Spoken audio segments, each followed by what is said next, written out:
going on, everyone? My name is Jamon McKinney, or you can, of course, just call me Juice, because that is my nickname. Joining me right now is my good friend JT Sports right here. Of course, he is the founder of the JT Sports YouTube channel. He also has a podcast on podcasting platforms, which you can check out as well. He has over 10,000 subscribers. He's a guy that I've kind of gotten to know a little bit behind the scenes. He's my good friend, JT Sports. Like I said, JT, thanks for joining the show. How you doing today, man? Hey, man, it's a good pleasure to be on the show with you, man. You know, it's been a while, man, since our last been on here. Last time we was on here, you was talking crazy on my Steelers, man. You guys remember, man, put a flashback in the episode when you disrespected the Pittsburgh Steelers and said that the Texans were going to be better than Pittsburgh. I will never forgive you for the disrespect. The disrespect, man.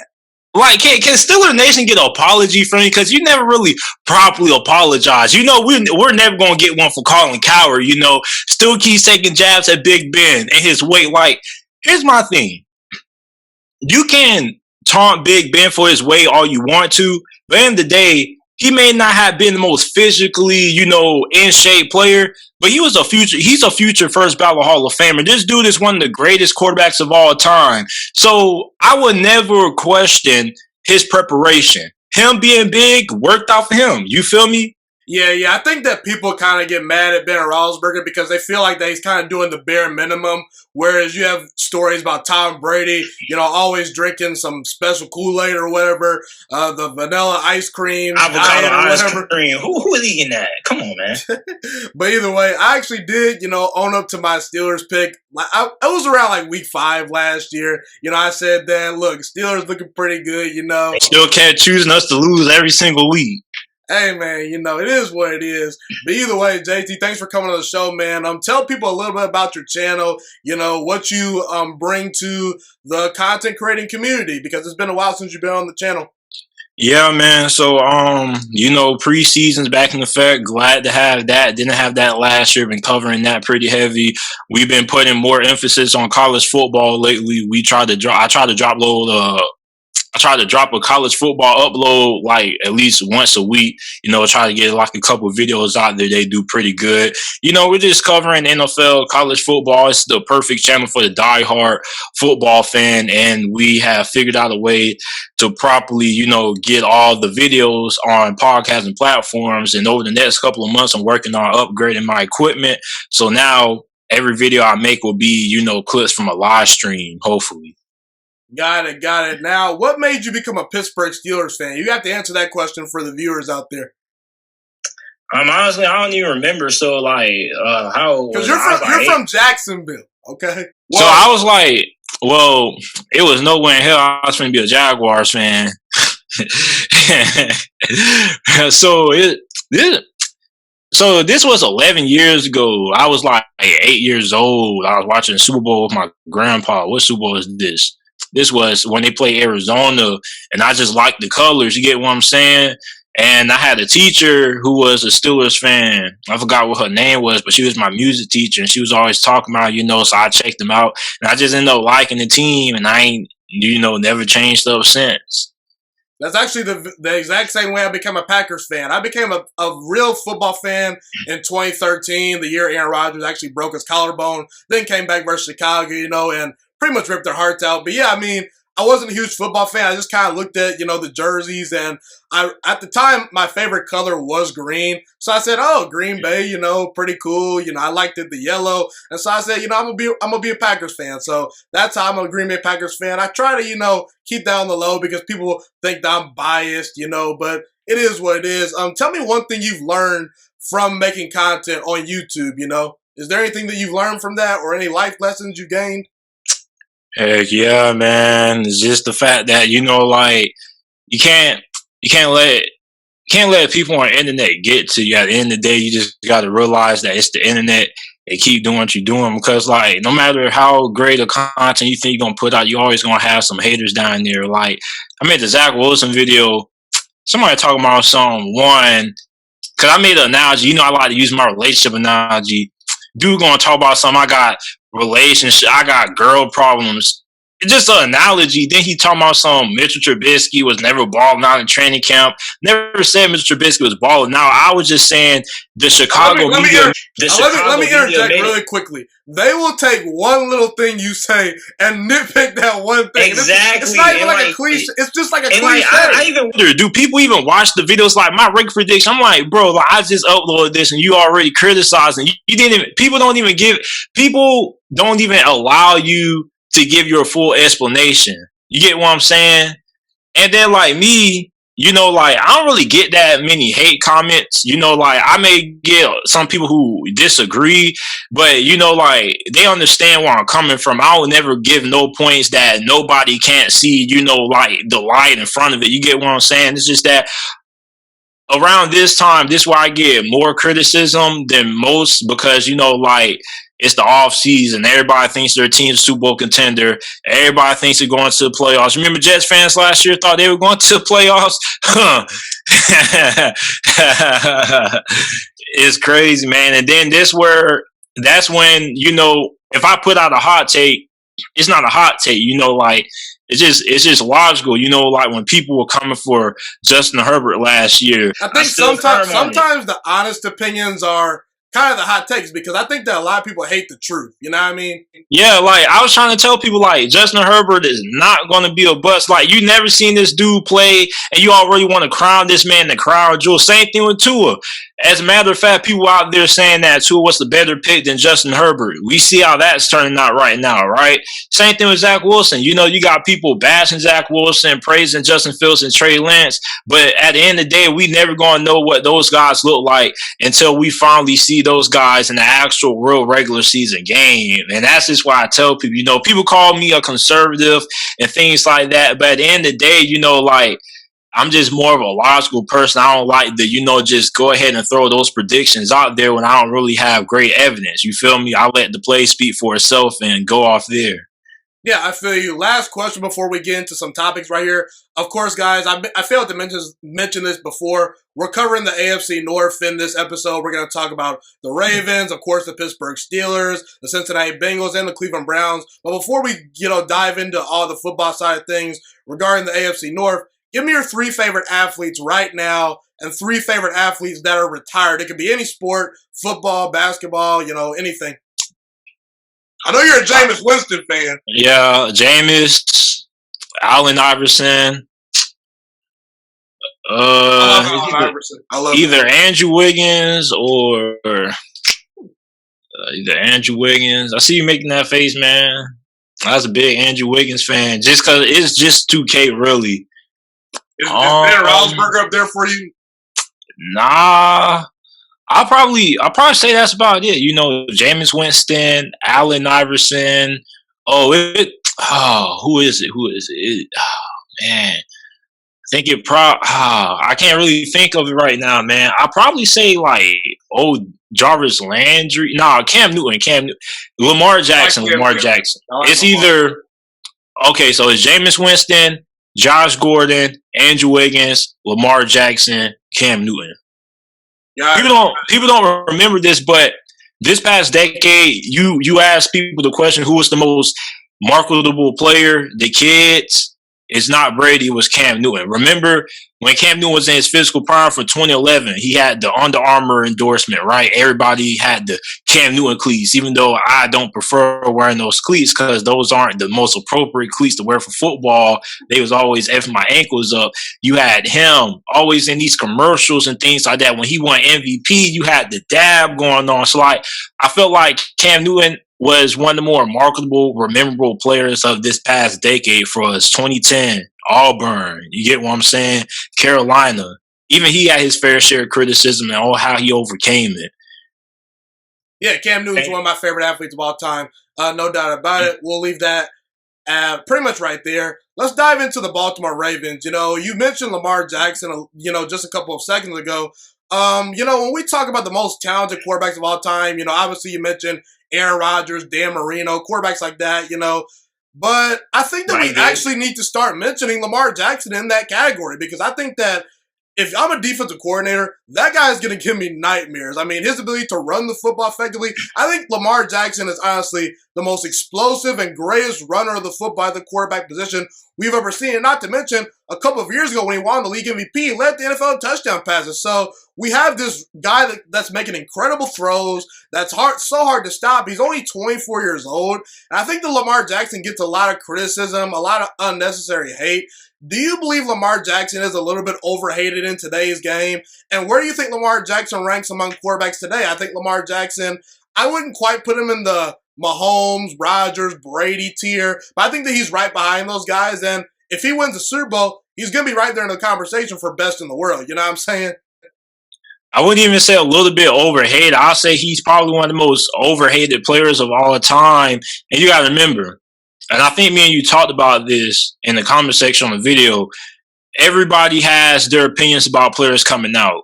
And when players come out, people stick to those opinions. They're hesitant to change. You feel me?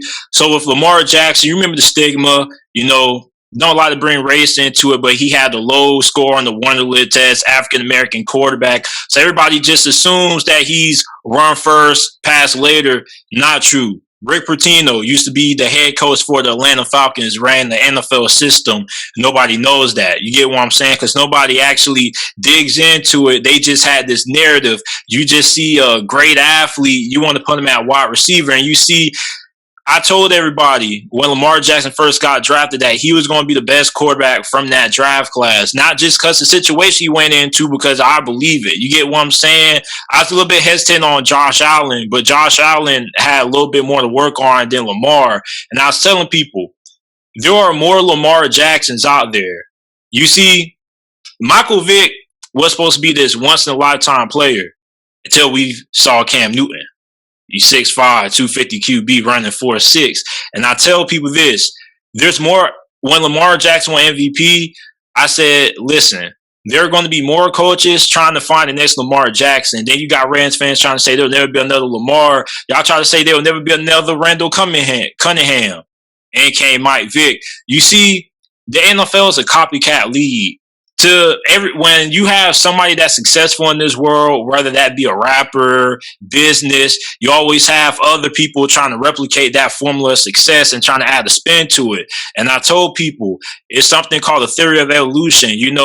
It's like a theory that we somehow came from apes and things like that. Now, whether that's true or not, at the end of the day, we evolved, we changed, we got better, we got stronger. So you look at Lamar Jackson, I try to tell people, Lamar Jackson is not going to be like the most athletically gifted quarterback ever. There's going to be another one that comes that's going to be better than what he is, right?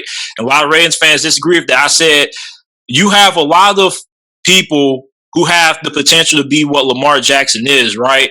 But in high school, you pretty much put your best athlete at quarterback and you just, let him do his thing. That's what Lamar Jackson is. The difference is once those guys go to college, the coaches force them to change their position because they don't really view them as a real quarterback. You get what I'm saying? Cam Akers, for example, he was a quarterback in high school.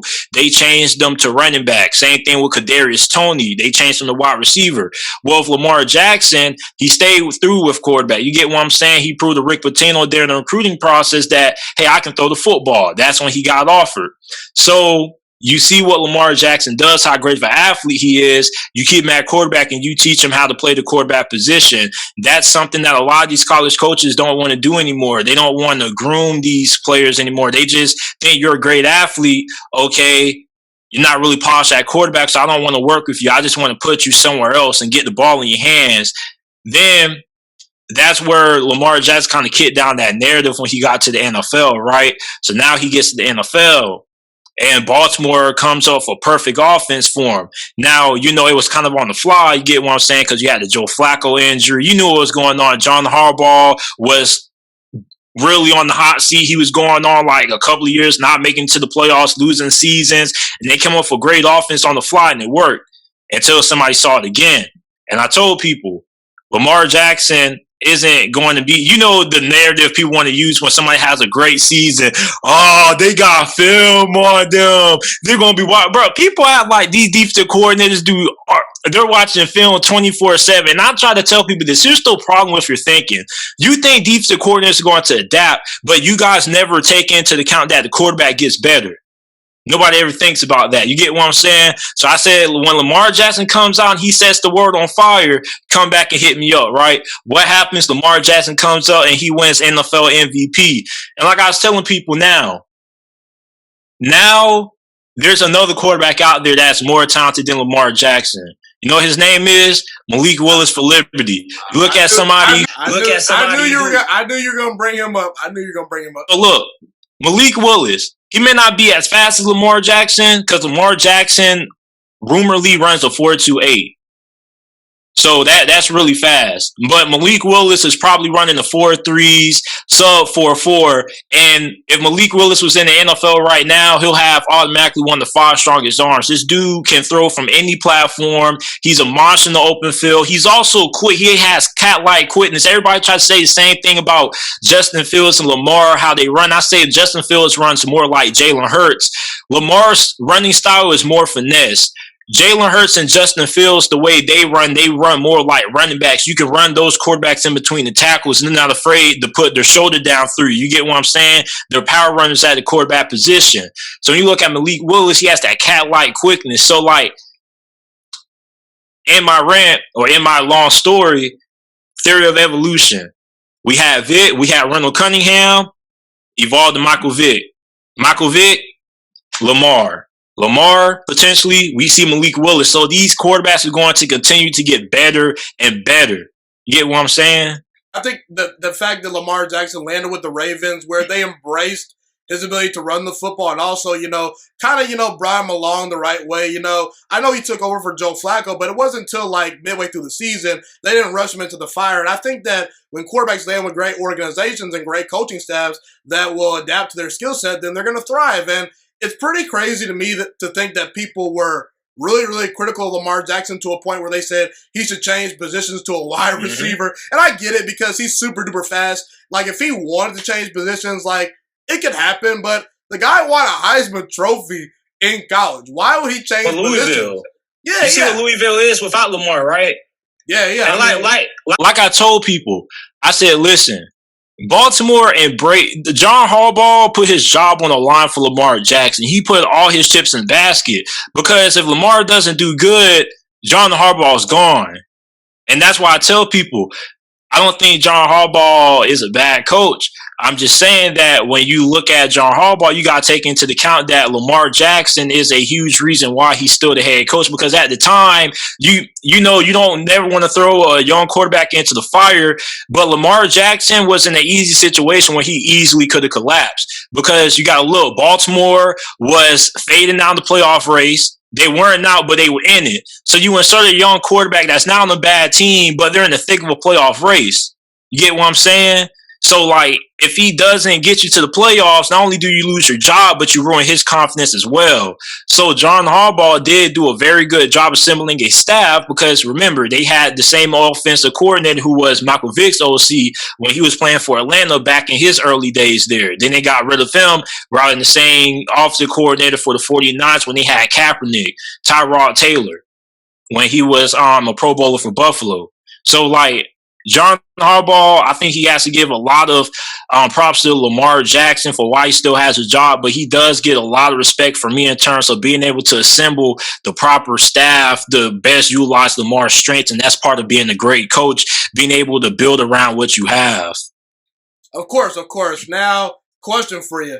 Next 5 to 10 years, do you see Lamar Jackson winning a Super Bowl? Personally, I'm going to say that I think he will win a Super Bowl because you look at Baltimore, a really well-run organization that values defense, running the football, the offensive line. They actually went big on wide receiver, signing Sammy Watkins, drafting, Rashad Bateman with a first-round pick along with Taylor Wallace, who's a really good player that could have potentially been a first-round pick had he not had some injuries in college. I think that Baltimore, they're going to be in the playoffs pretty much almost every single year because Lamar is so dynamic and because John Harbaugh is a great coach. I think that eventually, they'll get some breaks to come their way come playoff time, and they went big on wide receiver. That was the biggest weakness for them. They weren't quite as dynamic as Buffalo, Kansas City, and things like that. So I think Lamar Jackson can win the Ravens a Super Bowl. It's hard to believe that anyone thinks that he can't. I mean, he's one of the most successful quarterbacks through his first 3 seasons in NFL history, you know? So, I mean, what do you think? I want to rephrase that question. Can Lamar win a Super Bowl with the Ravens? Can the Ravens win a Super Bowl with Lamar? Because you got to remember, Lamar is about to get that extension.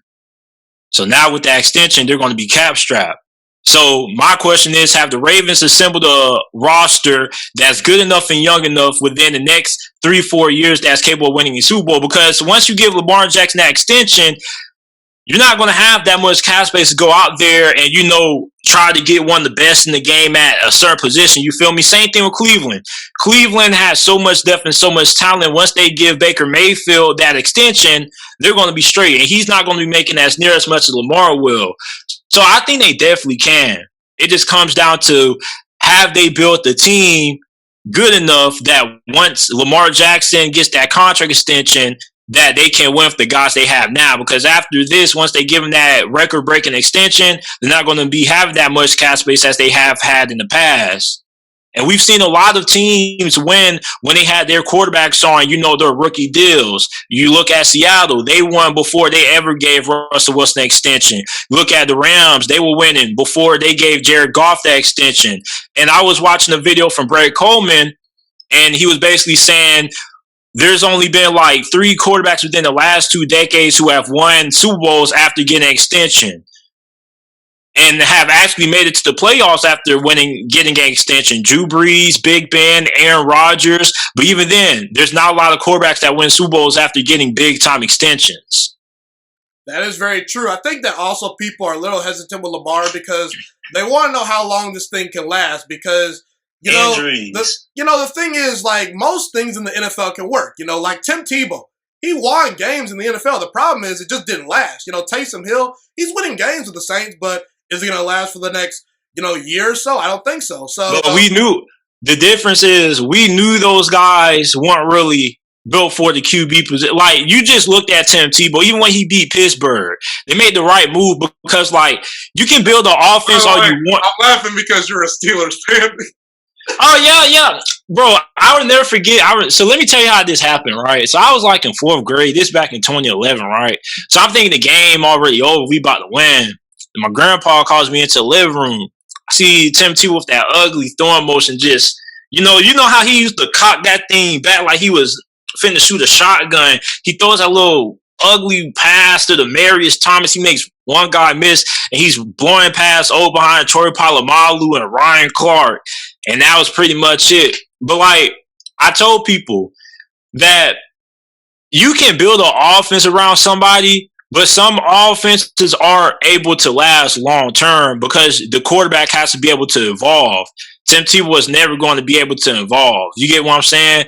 And when you look at how RG3 ended up in Washington, you know, he wanted to be a pocket passer after that injury. That's not how. Like, Kyle Shanahan and his dad built the offense strictly for Robert Griffin, the best utilize what he could do. It was a simplistic offense. All it was zone runs, read options, similar to what Baltimore does. A lot of read options, you know, and then, you know, having only 2-3 wide receivers on the field, and it was play action, easy, readable concepts. You get what I'm saying? And as we progressed throughout the seasons and Robert Griffin continued to develop throughout his career as a passer, more things would have been able to been done. Well, RG3 had that injury. You know, he won Rookie of the Year. He came back with his chest poked out, and he wanted to, you know, move on way too quickly. I forgot how the phrase goes. Like, he was in over his head. You ever had somebody who got a promotion that, you know, they weren't ready for? That was RG3. He thought he was ready to be a pocket passer. He wasn't there yet. Yeah. And then his injury kind of threw him off. But, you know, I do think Lamar Jackson, when it's all said and done, if I were to bet no Super Bowl or Super Bowl win, I'm going to bet Super Bowl win. I really do believe in Lamar Jackson and the Ravens. We'll see how things go with them. We're going to move on to the Pittsburgh Steelers, JT's favorite team. And I want to talk about Ben Roethlisberger. You know, Ben Roethlisberger, you know, Hall of Fame quarterback, obviously, first ballot in my opinion.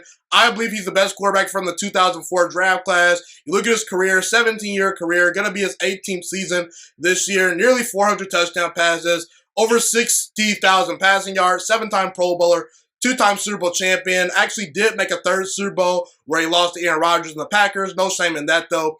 What do you think is Ben Roethlisberger's legacy overall?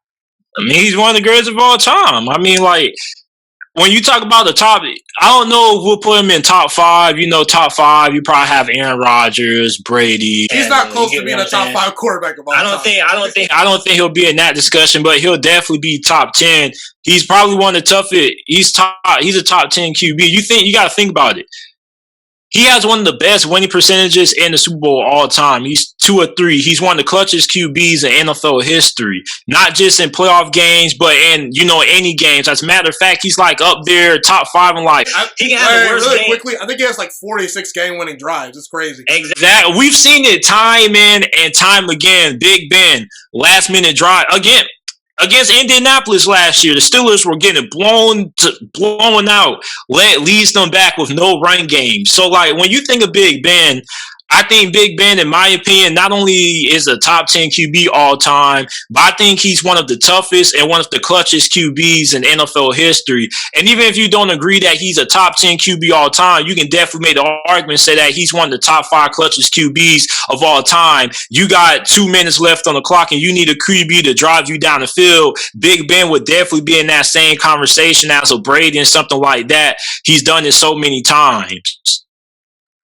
Yeah, I think Ben Roethlisberger, part of his legacy is he exceeded expectations because he was the third quarterback taken in his draft. A lot of people thought that Eli and Phil Rivers were going to be the guys, but I think Ben Roethlisberger overall has surpassed those guys. Eli Manning did win 2 Super Bowls, but was just a little too inconsistent for me to say that he was better than Ben, and Phil Rivers doesn't have the postseason success. So, you want to know what's crazy? Go ahead, yeah. A lot of those guys got worse with age. Big Ben, 2013 came around. I feel like with him getting older, that's when he started playing his best football of his career. 2013, 2014, when the Steelers became a little bit more pass dependent on Big Ben. Because you got to remember, when Big Ben first came into the league, it was the Pittsburgh Steelers' identity on offense was run the ball 30 times, only throw when need be. Big Ben still made plays, but I feel like Big Ben's play has elevated over the last couple of years as he has grew of age.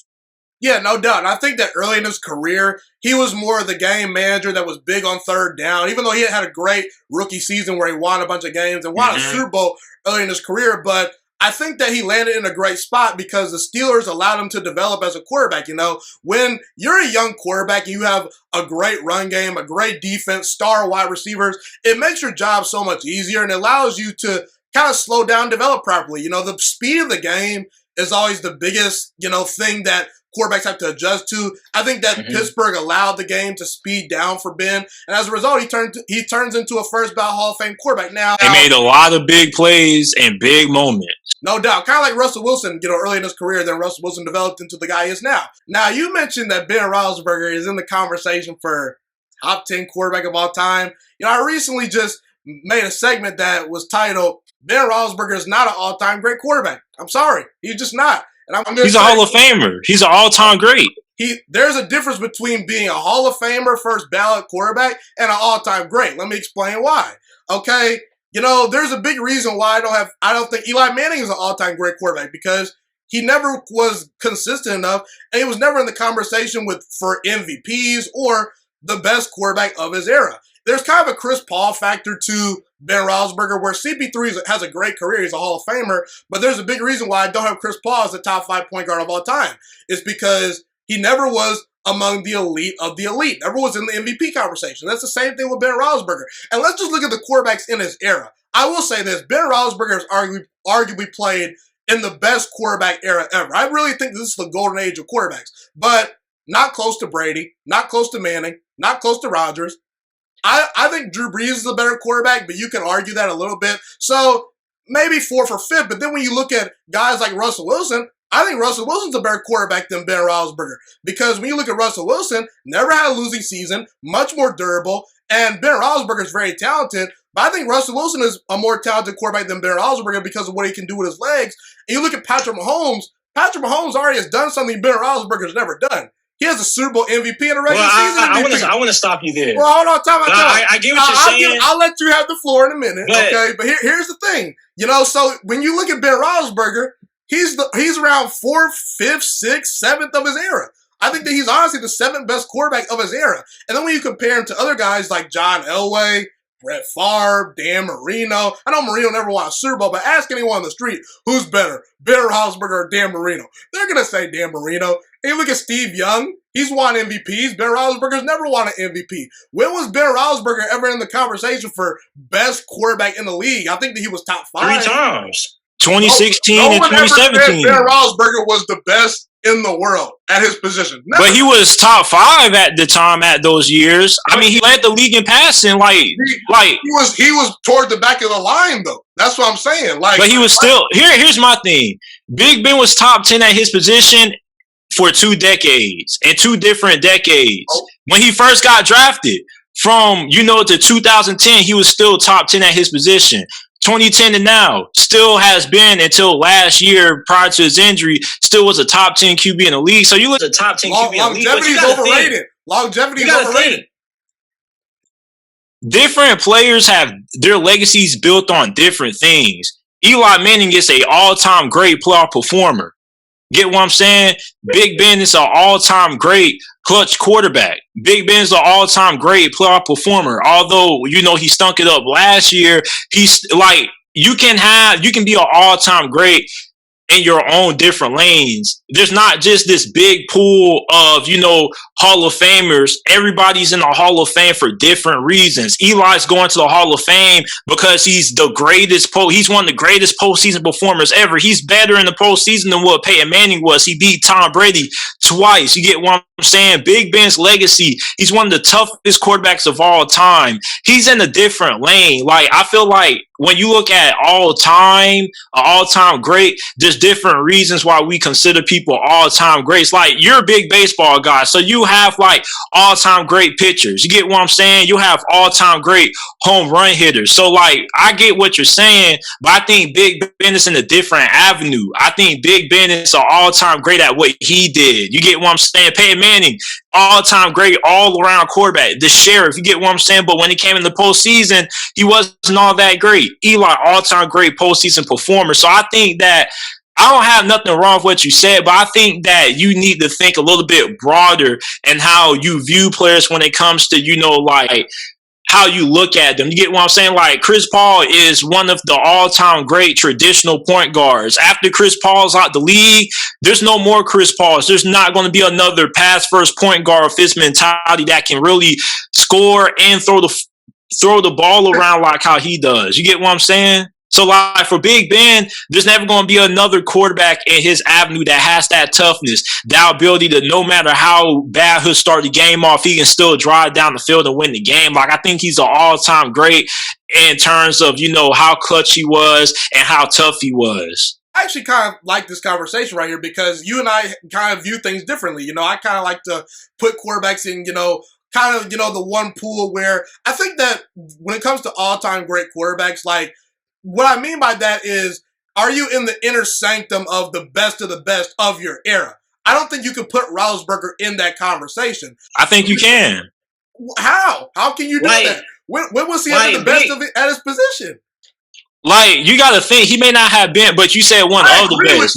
During his era, so if we were to go to 2040, right, Big Ben will come up in the names of memorable quarterbacks from this past decade. Okay, if we were just to look back on NFL history, a lot of people would know what Big Ben is. You get what I'm saying? Because he's a Hall of Famer. But the thing is, there's only so many spots, I believe, for people saying that you're an all-time great quarterback. If Big Ben wasn't an all-time great, though, he wouldn't be a Hall of Famer. Phil Rivers, for example. Phillip Rivers. People make the Hall of Fame argument for Phillip Rivers, but Phillip Rivers is not a Hall of Famer, by the way. He's not. He's not.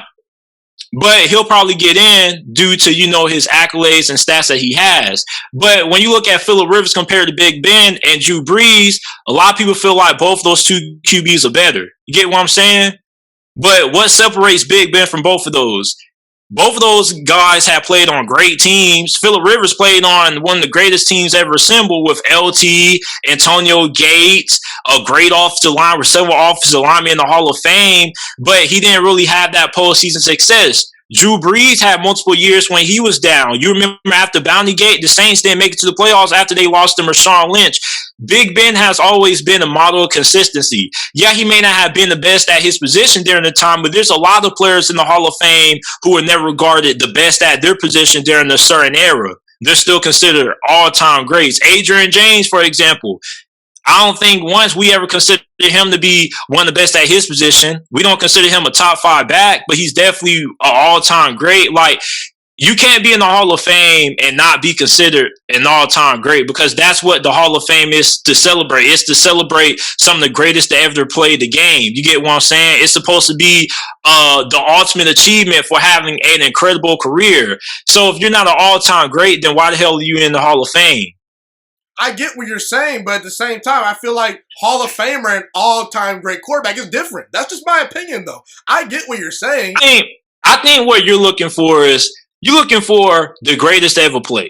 I think that's how you view all-time great. Let me just say this. This is literally why I said in the segment. I said, when I talk about what my definition of an all-time great quarterback is, it's not saying just a Hall of Famer, because you kind of have to be in the Hall of Fame to be in this conversation. But the thing is, I said specifically in that segment, you need to be in the inner sanctum of the best consistently, meaning in your era, were you in the conversation for best in the world? Were you winning MVPs? Were you winning Super Bowls? Roethlisberger has the Super Bowls, but from an individual perspective, I don't think that he was quite ever, a guy that was always in the MVP conversation, and he was ever a guy that was, on the level of a Rodgers, of Peyton Manning, or Brady. That's just how I feel. You know what I'm saying?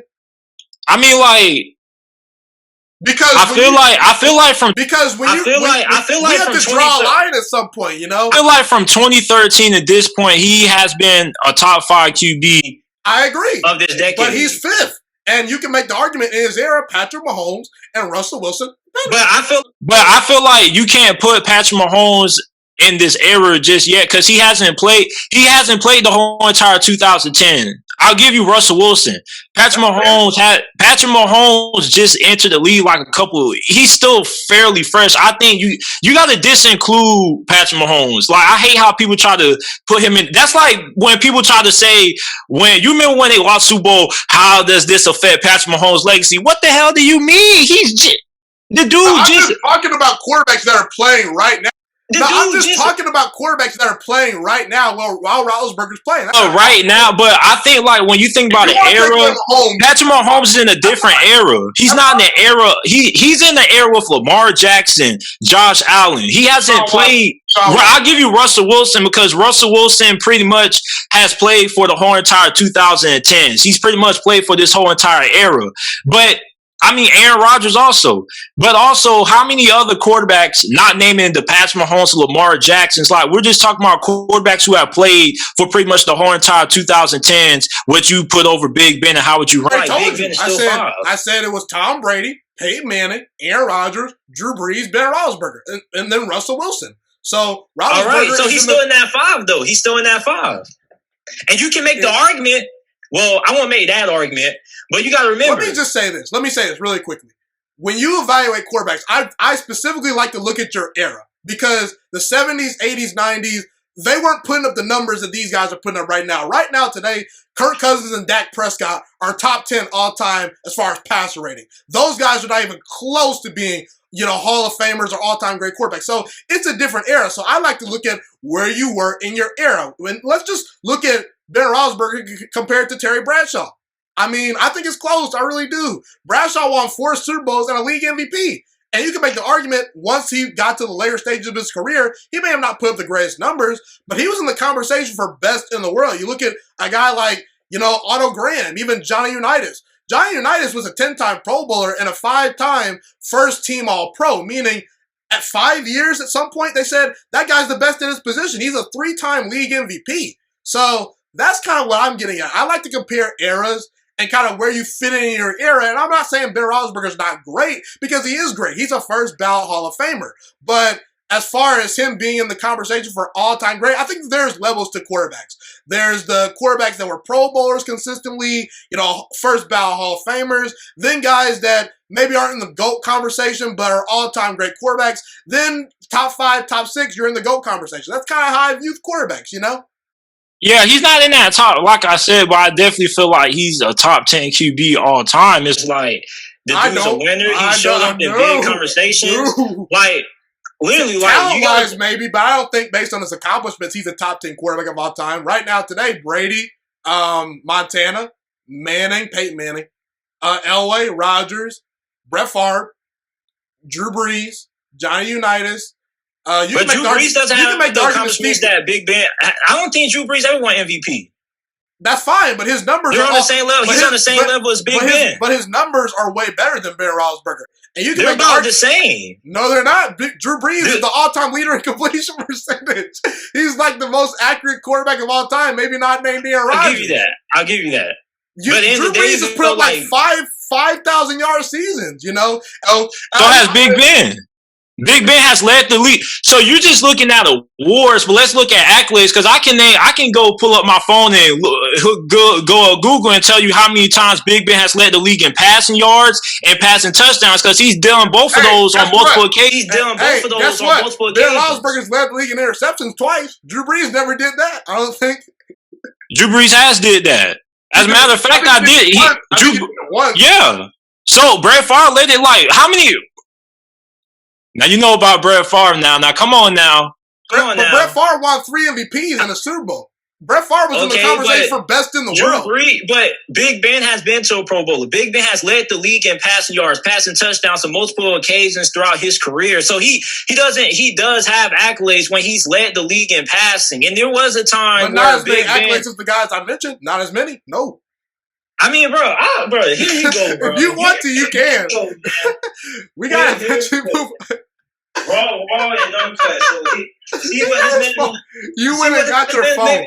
You went and got your phone. This man don't make me tape my phone. And by the way, while you're looking at your phone, name the amount of times Ben Roethlisberger played all 16 games. That guy was always banged up, constantly hurt. What about Brett Favre?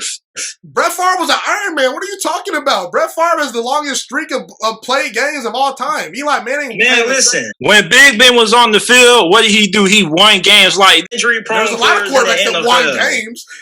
You know what I mean? I mean, like Big Ben has been healthy fairly. For those of y'all that are listening up to this point, I need y'all to get in the comment section or hit us up on Twitter. I'll put our Twitters and Instagrams and social medias in the description. Let us know. Do you think Ben Roethlisberger is an all-time great quarterback? I personally don't think he is. JT. Big Ben, 2004 rookie, 2-time Super Bowl champion, 6-time Pro Bowler. Not even including the years when he didn't make it to the playoff, when he was voted into the Pro Bowl but couldn't go because he made it to the Super Bowl. Not even including those years. So let's look at the accolades, right? So let's see. All Pro teams. He was second team All Pro 2014. Was he ever first team All Pro? I mean, shoot, he has 11 awards. Doesn't matter. You avoided the question. Okay, but I mean, he was still on the All-Pro team, though. I don't think Drew Brees ever was an All-Pro. You gotta remember, Drew Brees was going against Peyton Manning and Tom Brady in their prime. Those guys were always going to the first and second team All Pro. Talk about Drew Brees constantly had to overcome a lot more than Ben Roethlisberger. Drew Brees went to the Saints. The Saints were the Cleveland Browns before the Cleveland Browns were the Cleveland Browns. They sucked, and Drew Brees overcame a lot. And honestly, I think that Ben Roethlisberger's had much better teams than Drew Brees. For a while, the Pittsburgh Steelers were amongst the most talented teams in all football. The Saints. But after 2010, Drew Brees had the most talented teams. He did, but they were bounty players and he didn't do nothing. You're talking about playoffs? I'll take Ben Roethlisberger probably over. So look. Check me out.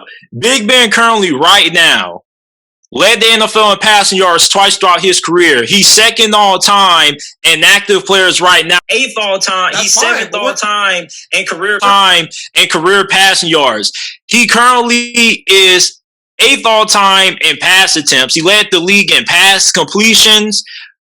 2018. Here's a fun fact. Carson Wentz has a better touchdown to interception ratio than Ben Roethlisberger. Roethlisberger is 20th in touchdown to interception ratio of all time. Dive me now. What does that mean? What does interception How many touchdowns you throw per Troy interception? Aikman was a turnover machine when he played for Dallas. So I mean, like, what about Brett Favre? Brett Favre was an interception machine. Ben Roethlisberger's playing in an era where numbers are inflated, and he's 20th all time in touchdown to interception ratio. Big Ben, this is a new, but Big Ben's played in two different eras.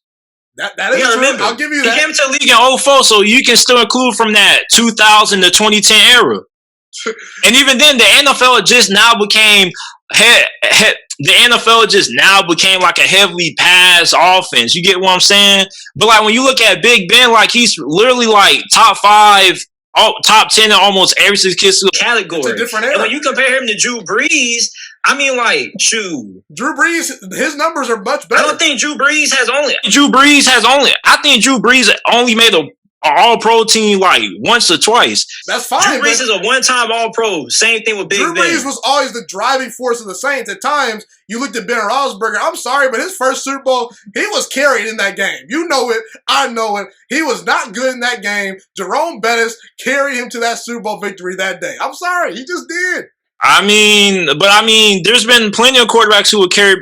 Peyton Manning was carried by his team in 2015. I agree, but Peyton Manning also is a 5-time MVP and went to 4 Super Bowls, more than Roethlisberger. I'm not just looking at accolades. I'm looking at where people viewed Ben Roethlisberger. Drew Brees is a one-time All-Pro. That's fine. Literally made it the same amount of All-Pros as Big Ben has. But the difference is Drew Brees consistently was putting up better numbers than Ben Roethlisberger on much worse teams. That's just the reality. But I mean, I'm not even the biggest Drew Brees fan. Drew Brees. But let's talk about what Drew Brees. Let's compare Drew Brees' playoff numbers to Big Ben. I haven't looked at his playoff numbers, but and we know who's coming on. We know what comes. We know who comes up on top in that department, do we? Well, at the same Big time, Ben. Tell who has more playoff wins? Who's top 5 in playoff wins? Big Ben. But did Drew Brees? You just talking about regular season accolades. I want you to smush it all together. Count regular season and postseason. I am. And Drew Brees was way better. He ain't doing nothing in the playoffs. Drew Brees ain't touching Big Ben's playoff success. Did Drew Brees ever have a team his rookie season where they could almost carry him to a Super Bowl victory? He never had that. But you just make it seem like Big Ben got carried, and that's not the case. It's the reason why the Steelers had to draft Big Ben in the first round. Yeah, but at the same time, I don't always think Ben Roethlisberger. They weren't winning. They weren't going to the Super Bowl if anybody else before him at QB. Drew Brees was always the undisputed leaders of his team. You even talked about this with me off the air. If Drew Brees was so great, then why did the Chargers get rid of him? That's fine. We can discuss that. But what are the results when he went to New Orleans? He outplayed Ben Roethlisberger, and he was better. He just was. Not every single year. Even there's been years. Hold on, time out. Even a couple of years ago, if it were not for Patrick Mahomes' all-time great rookie season, Drew Brees was going to win the league MVP that year. So just because Drew Brees hasn't won a league MVP doesn't mean he hasn't been in the conversation consistently. Same thing with Big Ben. Ben Roethlisberger has never been as durable as Drew Brees. As a matter of fact, Ben Roethlisberger's numbers are better than Drew Brees' numbers since 2016. I mean, Drew Brees in 2017 threw 23 touchdowns, 8 picks. 2018, 23 touchdowns, 5 interceptions. 27 touchdowns, 4 interceptions. Let me ask you this question. Big Ben Stone has led the league in passing yards, passing touchdowns. Is Ben Roethlisberger a better all-time quarterback than Drew Brees? Yes. No. Because you're just thinking about the regular season, but what does Drew Brees do in the playoffs? And don't tell me Drew Brees hasn't had no playoff caliber football teams, because over the last couple of years, what has Drew Brees? The Saints have always been a postseason favorite. As a matter of fact, people have chose the Saints to make it to the Super Bowl for 3 straight years in a row. And what has he done? He's came up small every single time. Does Ben Roethlisberger have a Super Bowl MVP like Drew Brees? No, he doesn't, because Drew Brees was always the driving forces of his team. But I mean, the Super Bowl MVP is kind of like I don't really know how they do it, because at the end of the day, like, I don't know why San Antonio Holmes won Super Bowl MVP when Big Ben balled out that game. What has San Antonio Holmes done after that? Hasn't done jack squat. Julian Edelman won Super Bowl MVP over Brady. Like, we're 48 minutes in. We kind of need to move on because we still have a lot to talk about. We can extend this to another time, maybe. I just want to leave it at this. Go ahead. I definitely understand what you're saying. Yes.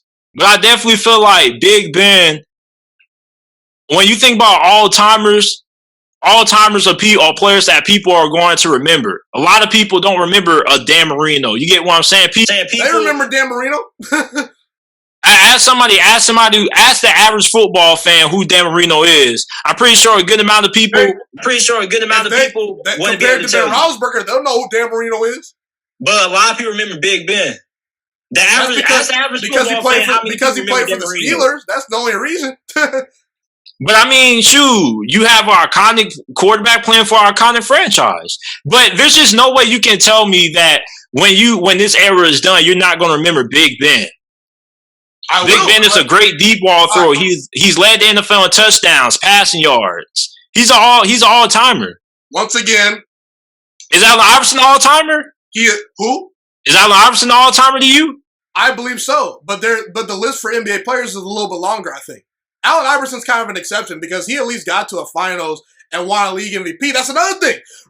At least Allen Iverson has a league MVP. You know. What does league MVP? Why does league MVP have to validate how great a player is? Because I mean, like, there's several years that you can say Big Ben should have won league MVP. He could have won it in 2014, 2018, and he didn't. He could have won it last. He was in the conversation last year. As a matter of fact. He had better. Big Ben had better numbers. Big Ben had better numbers. And then he choked for about 11 weeks. Big Ben had better numbers. For about 11 weeks, then he fell off. And then he choked versus Cleveland. Big Ben had better numbers than Alex Smith last season. And yeah, Alex Smith won Comeback Player of the Year. And I understand why, but if we're looking at things from a statistical standpoint, Big Ben was a better quarterback from Alex Smith. I'm just saying, the MVP, you can't really judge somebody's legacy based on how many MVP awards they have because the MVP is kind of like, you could say Drew Brees deserved to win it. You can say Big Ben deserved to win it multiple times throughout his career.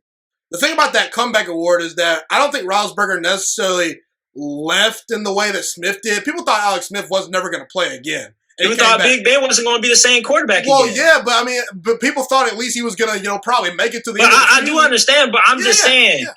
At the end of the day, the Comeback Player of the Year goes to a player who had an injury or had a down year that they had to overcome. Big Ben had to overcome that. No doubt. And Roethlisberger is a first ballot Hall of Famer, but not an all-time great quarterback. We're going to move on. We're done with this because I'm okay.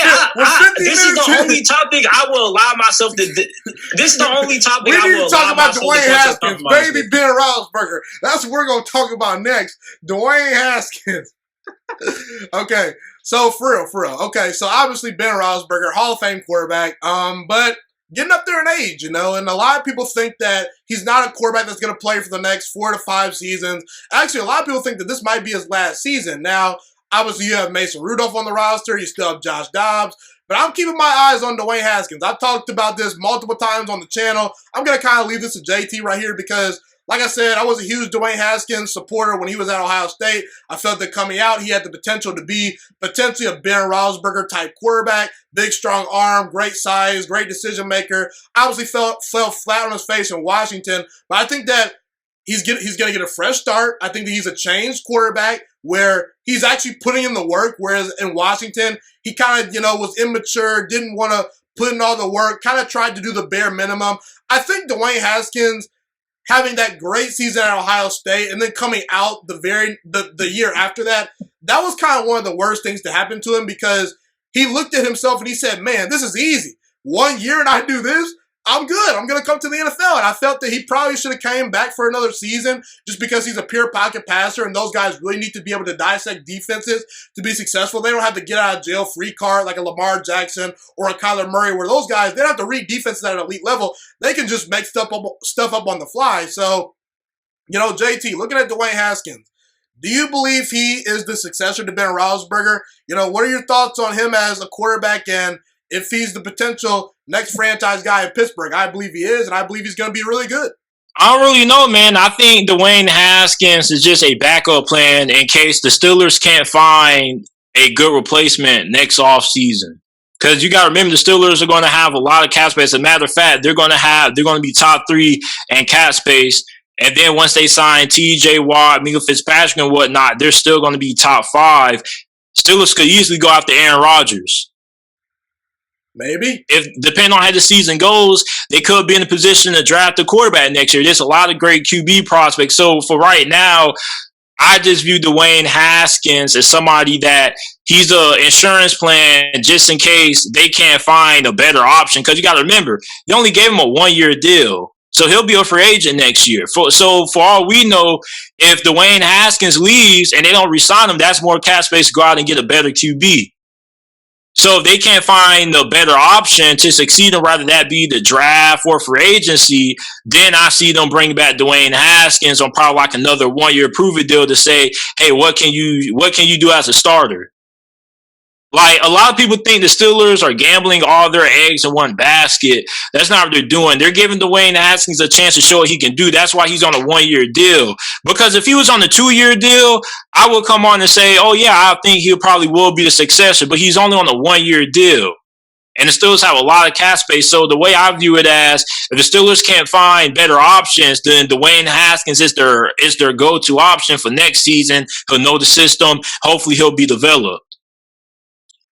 I think that they kind of gave him the 1 year because they're pretty much saying, we're not handing you anything, because let's be real, the character concerns and the strip clubs and the things that you heard about him in Washington, it was concerning. And I think that might have turned some teams off. So I understand the fact that they only gave him a 1-year deal, but I really do believe in Dwayne Haskins. I think that, like I said, he's a changed quarterback. And I think that we need to realize that he can hit the reset button. I think a lot of people are kind of writing him off to the point where they say, oh, he's a bust, he's no good. And I understand the film was not overall that great at Washington, even though I do think that he showed some progress as a rookie where he was getting better once Jay Gruden got fired. Then they let Kevin O'Connell go, the offensive coordinator that seemed to be really working with Dwayne Haskins. But in Washington, it just really wasn't going to work. He was drafted to a team that wasn't very good from the jump, a rebuilding team that didn't even want to draft him, where you had Jay Gruden, having headbutts with Daniel Snyder saying, I'm not endorsing my future with Dwayne Haskins, where Daniel Snyder said, I want marketability. I think this guy is really good, and maybe he can sell jerseys. This is the only way we would truly find out if Dwayne Haskins is the guy. God forbid this happens. Big man gets injured.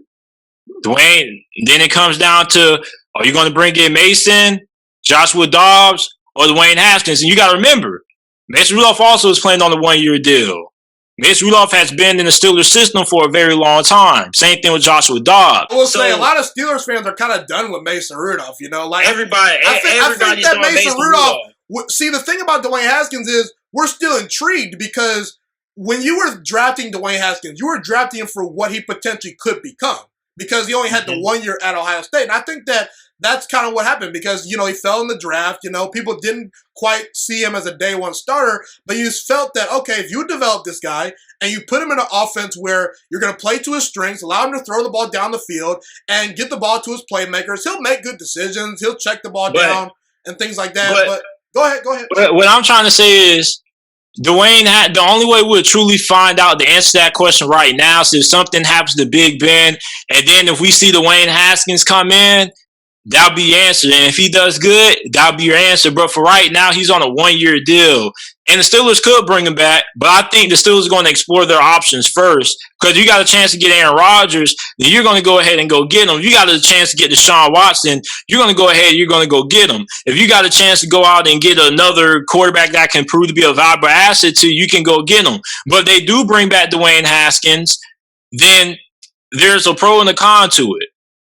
You don't know how he's going to look against real NFL defenses going 100% every single day, basically. Like regular season action. Right now, he's just getting preseason action.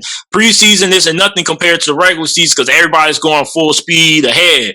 So basically, Pittsburgh's going to take a risk because that risk is going to be you have Dwayne Haskins playing on a cheap deal, so you'll have even more cap space to go ahead and improve your needs. But on the downside, he could still not be all that great. You get what I'm saying? The Pittsburgh Steelers could be in a situation where they were in 2019.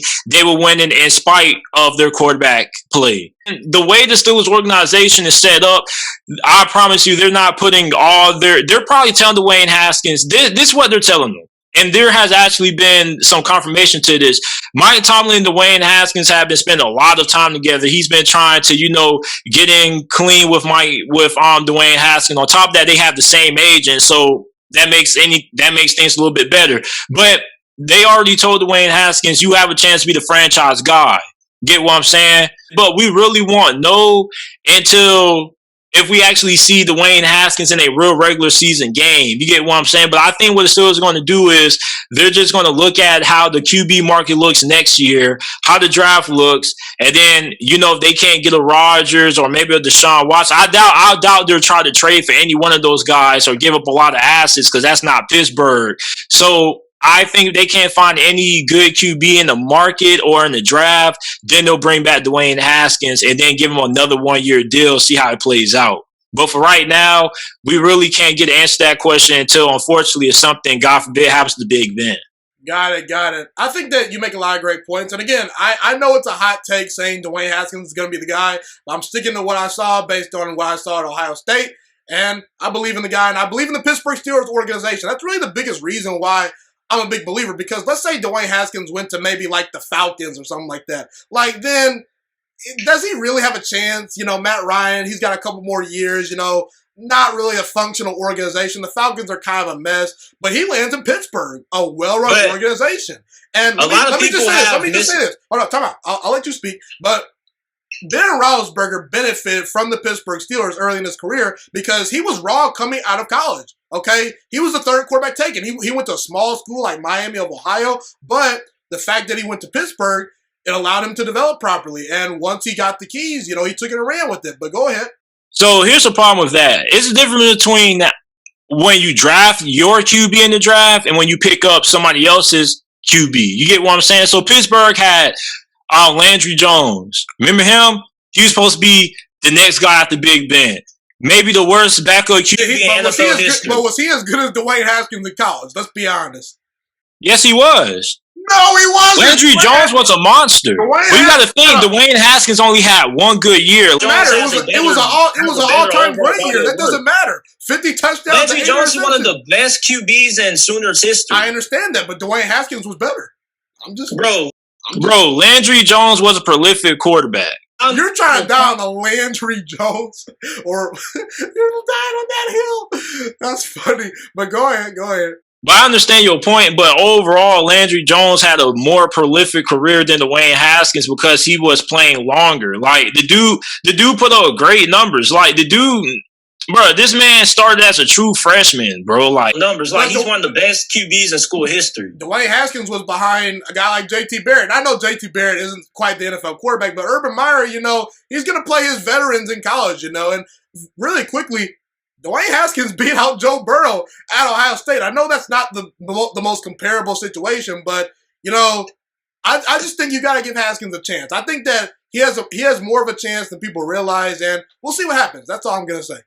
Because they say the same thing about Joshua Dobbs, and he hasn't really got one opportunity against Las Vegas. Wasn't Joshua Dobbs a 4th-round pick, though?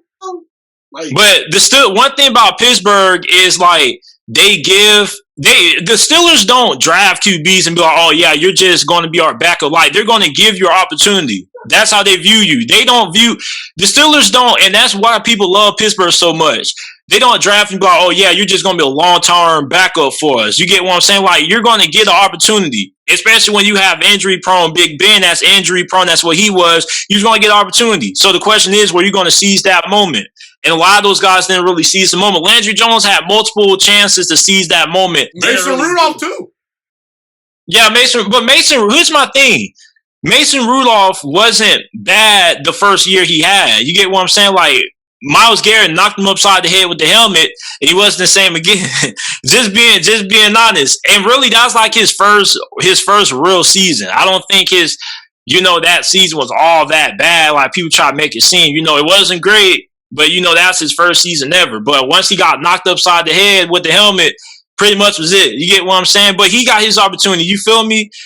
Joshua Dobbs only had like a quarter to prove himself. It didn't go all that great. So I mean, like Dwayne Haskins, unless Big Ben, God forbid, goes down, we'll never know. We shall see what happens with Dwayne Haskins, but my eggs are on that basket, and I'm betting that money on Dwayne Haskins. My stock is going to rise eventually, and I'll be proven right, hopefully, okay? Because if I'm proven wrong, I'm going to have some trolls in my comment section and on Twitter and everything like that. I've already had some people come at you, boy, but I'm strong, you know. I survived. But either way, we'll move on.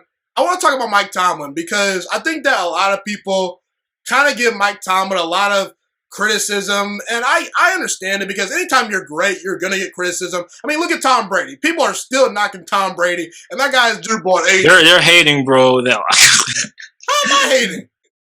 I'm just saying the people who still not Tom Brady, they're hating. Oh, yeah. But yeah, I mean, when you look at Mike Tomlin, here's the thing. You know, people are saying, oh, hasn't won a Super Bowl in over 10 years, but they always, you know, praise guys like Kyle Shanahan. Kyle Shanahan has had one winning season in 4 years. You look at Sean Payton. How come no one comes at Sean Payton about the fact that the Saints haven't won a Super Bowl in over a decade? And in between that time, Sean Payton had multiple losing seasons. Mike Tomlin's never had a losing season. So I understand that people are saying, okay, we're the Steelers. We want to win multiple Super Bowls. Tomlin has won a Super Bowl with Pittsburgh. Obviously didn't win the second one when he went up against the Green Bay Packers several years ago. But it's just one of those things where if you fire Mike Tomlin, you better be pretty sure that you're going to bring in someone that is legit, because the likelihood is that the next guy you bring in is never going to be as good as Mike Tomlin. And if Mike Tomlin were fired right now today, there'd be about a half dozen GMs calling on the phone immediately, kissing that guy's feet, saying, "Come be our next head coach." So it's just one of those things where if you take away Bill Belichick, and Bill Belichick didn't exist, then I think that we look at Mike Tomlin in a little bit different light, because I think that outside of Bill Belichick, you can make the argument he's been the best, you know, coach of our generation. You know, you look at Andy Reid, Sean Payton, he's right up there with those guys. And Andy Reid didn't win a Super Bowl until he got an all-time talent in Patrick Mahomes. I know that Ben Roethlisberger is a Hall of Famer, but yeah, I'm gonna stop you there. Go ahead. I was pretty much almost done, but go ahead. This is why people are heavily critical as Mike Tomlin. So if Alabama goes 5 years without winning a national championship with Nick Saban, how will we look at Nick Saban? It depends on who you ask. The level of expectation in Pittsburgh is Super Bowl or bust. New Orleans didn't really have those expectations for, like, they were pretty much non-existent after the Beastquake happened. After Bounty Gate went down, they pretty much non-existent. As a matter of fact, people didn't really start considering New Orleans a Super Bowl contender until like 2-3 years ago. You get what I'm saying? The expectation in Pittsburgh is Super Bowl and bust every single year. Same thing with Green Bay. You're a Packers fan. You understand that expectation. If you're not, you see, when you're up here, that's what level of expectation is. Why Steelers fans feel like over the years, the expectation has came down for Mike Tomlin. Now, really quickly, is Mike Tomlin overrated, in your opinion? Do you understand the criticisms? I definitely understand the criticism, but you also got to look at it like this. Look at the franchise he plays for. He plays for the Pittsburgh Steelers, one of the most iconic franchises in sports, one of the most winningest franchises in sports. The model for Pittsburgh is how a lot of franchises try to model their teams, but it's also the same thing for, you know, the Dallas Cowboys. Like, when you go to a team that has a rich tradition of winning, you know, and Super Bowl is the expectation. You get what I'm saying? Like, Mike Tomlin, you know, going to the playoffs, losing wild card, a lot of coaches wish they could do that. A lot of coaches wish they could have 14 straight, you know, winning seasons. But nobody really cares about that because, you know, like, you're not even expected to do that. Like, that should happen. You should never have a losing season. You get what I'm saying? And on top of that, look at how Mike Tomlin is ranked. Mike Tomlin has been like a top 3 coach in the NFL for over the last 7 years. You get what I'm saying? Well, I wouldn't say 7 years, but over the last 3 years, I would say that he's been the best coach in the NFL in terms of what he's done. You look at a coach who has always, over the last 2 years, he's over-exceeded expectations. And I tell people this. 2019, when Big Ben went down, you remember everybody was saying the Steelers season was done. You had people on ESPN, you had Colin Cowherd saying the Steelers need to go ahead and tank for it. Time out. You be taking jabs at Cowherd. Like, you would do that a lot. Because it's just like, I got to let people know when they're wrong. Okay, go ahead. But like, you got to remember, Mike Tomlin came out in that press. I respect Colin Cowherd a lot, but go ahead. I do. I love Colin Cowherd, but you got to understand, Mike Tomlin. You know these players and coaches, they listen to the media. Mike Tomlin has been brought on First Take several times and said, I heard you were saying about, you get what I'm saying? Like, they listen, they hear the noise. That's why Mike Tomlin came a couple of days after that when somebody asked him about tanking. You know, he said, as long as I'm the head coach in Pittsburgh, tanking will never even be entertained. And you know, the Steelers did a couple of days later, they gave up their first-round pick for Minka Fitzpatrick. They went 8-8. They nearly made it to the playoffs with an undrafted rookie free agent. Like, Mike Tomlin has been the best coach in the NFL over the last 2 years in terms of being able to do more with less. Takes up that. Because even Bill Belichick had Cam Newton, a former league MVP, and I get it, COVID year. Almost went to the playoffs with them. I understand that, but what I'm saying is Mike Tomlin, Belichick, pardon me. Let me restart, okay? Belichick had Cam Newton this past year, former league MVP, been to a Super Bowl. I understand Cam Newton is not quite the same, but the Patriots were below 500. Mike Tomlin got to 500 a couple of years ago. Well, 2 years ago, I should say. But yeah, he got to 500 with Devlin Duck Hodges and Mason Rudolph. You know what I'm saying? So he's not obviously Tomlin's not better than Belichick, but that performance was pretty great.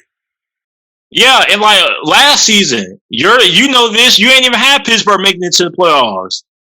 I didn't shoot. Steelers fans didn't even have us winning the division. You remember my rec prediction? I said 10-6. I wasn't expecting us to win the division. We won the division. People said we didn't play nobody. Pittsburgh played 6 playoff teams last year. They went 4-2 against them.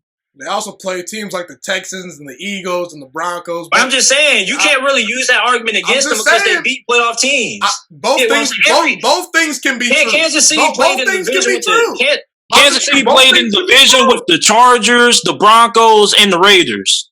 The Chargers were competitive. Did any of those teams make it to the playoffs last season? The Raiders were a borderline playoff team. Did any of those teams, bro? Have any of those teams ever been a threat to make it to the playoffs? No, I'm just saying both things can be true. But go ahead, keep talking about Tom. Same thing the Patriots. Before you know, the last 2 years of the emergence of Buffalo, they were playing against the Dolphins, the Bills, and the Jets. They probably had the easiest division in the history of the NFL over the last 2 decades. When you're regarded as one of the best at your position, and you play for a franchise like Pittsburgh, the expectations are so high that making it to the playoffs is expected. Making it to the divisional round is expected. You're expected to make it to the conference championship. The expectation is Super Bowl. That's the only time you get a round of applause. Like Alabama fans, like you ever notice when Alabama isn't in the college football playoffs, Bama fans don't care about the season anymore? Because at the end of the day, they don't winning 10 games is expected in Alabama.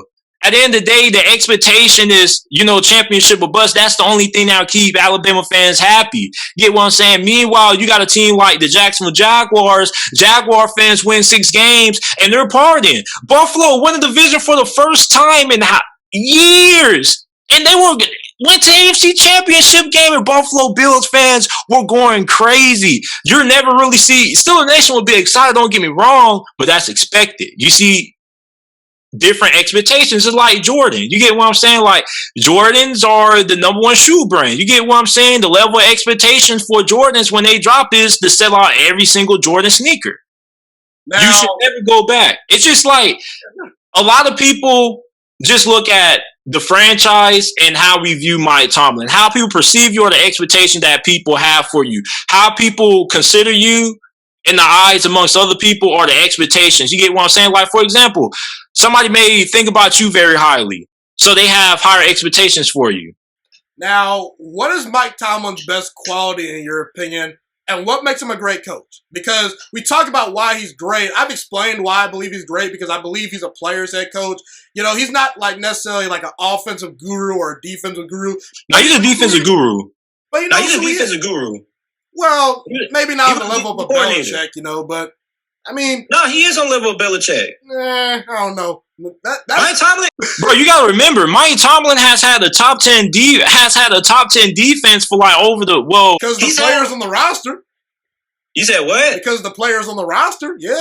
Not really. A couple of years ago, people were mad about the Steelers' defense. Think about all of the players. 2016, 2017, the Steelers were built on their offense with Ben Roethlisberger, Antonio Brown, Le'Veon Bell. Like, they were outscoring people. The defense sucked. But the defense wasn't terrible. The defense was still able to get pressure on the quarterback. defense choked versus Blake Bortles, bro. Come on now. I mean, like, yeah, everybody has some bad games, but I mean, let's act like Bill Belichick didn't have some bad games. Okay, but what is Mike Tomlin's best quality and what makes him great? Okay, because there's a lot of angles we could go here, but what's your angle? The two ones are being able to galvanize the team around them, getting players to play, getting players to elevate past their skill set. Good example of this is Doug Hodges. Doug Hodges was an undrafted rookie free agent. Not a lot of those guys don't even make the roster. They don't even make it to the practice squad. And Mike Tomlin won several games with them. He was able to win with an undrafted rookie free agent quarterback. I don't think that's ever been done, having a coach win multiple games with one. On top of that, his ability to make adjustments. Now, the ability to make adjustments goes down the drain when you go against Tom Brady. But outside of that, he's always been able to make adjustments. Like a lot of people talk about the defense. You had who was the Dick LeBeau. Dick LeBeau at the time was regarded as one of the best defensive minds. You get what I'm saying? But Dick LeBeau's defense got outdated, which is why Pittsburgh had to part ways with him. He was kind of like the re-innovator of Blitzburgh, per se. He had a lot of advanced blitzing schemes. That got outdated. Mike Tomlin is somebody who likes to keep the same coaching staff. He doesn't like a lot of coaching turnover. So you got rid of Dick LeBeau and you bring in a new defensive coordinator. That's when it kind of took a little bit to shift in terms of the philosophy. You also had to get the players in.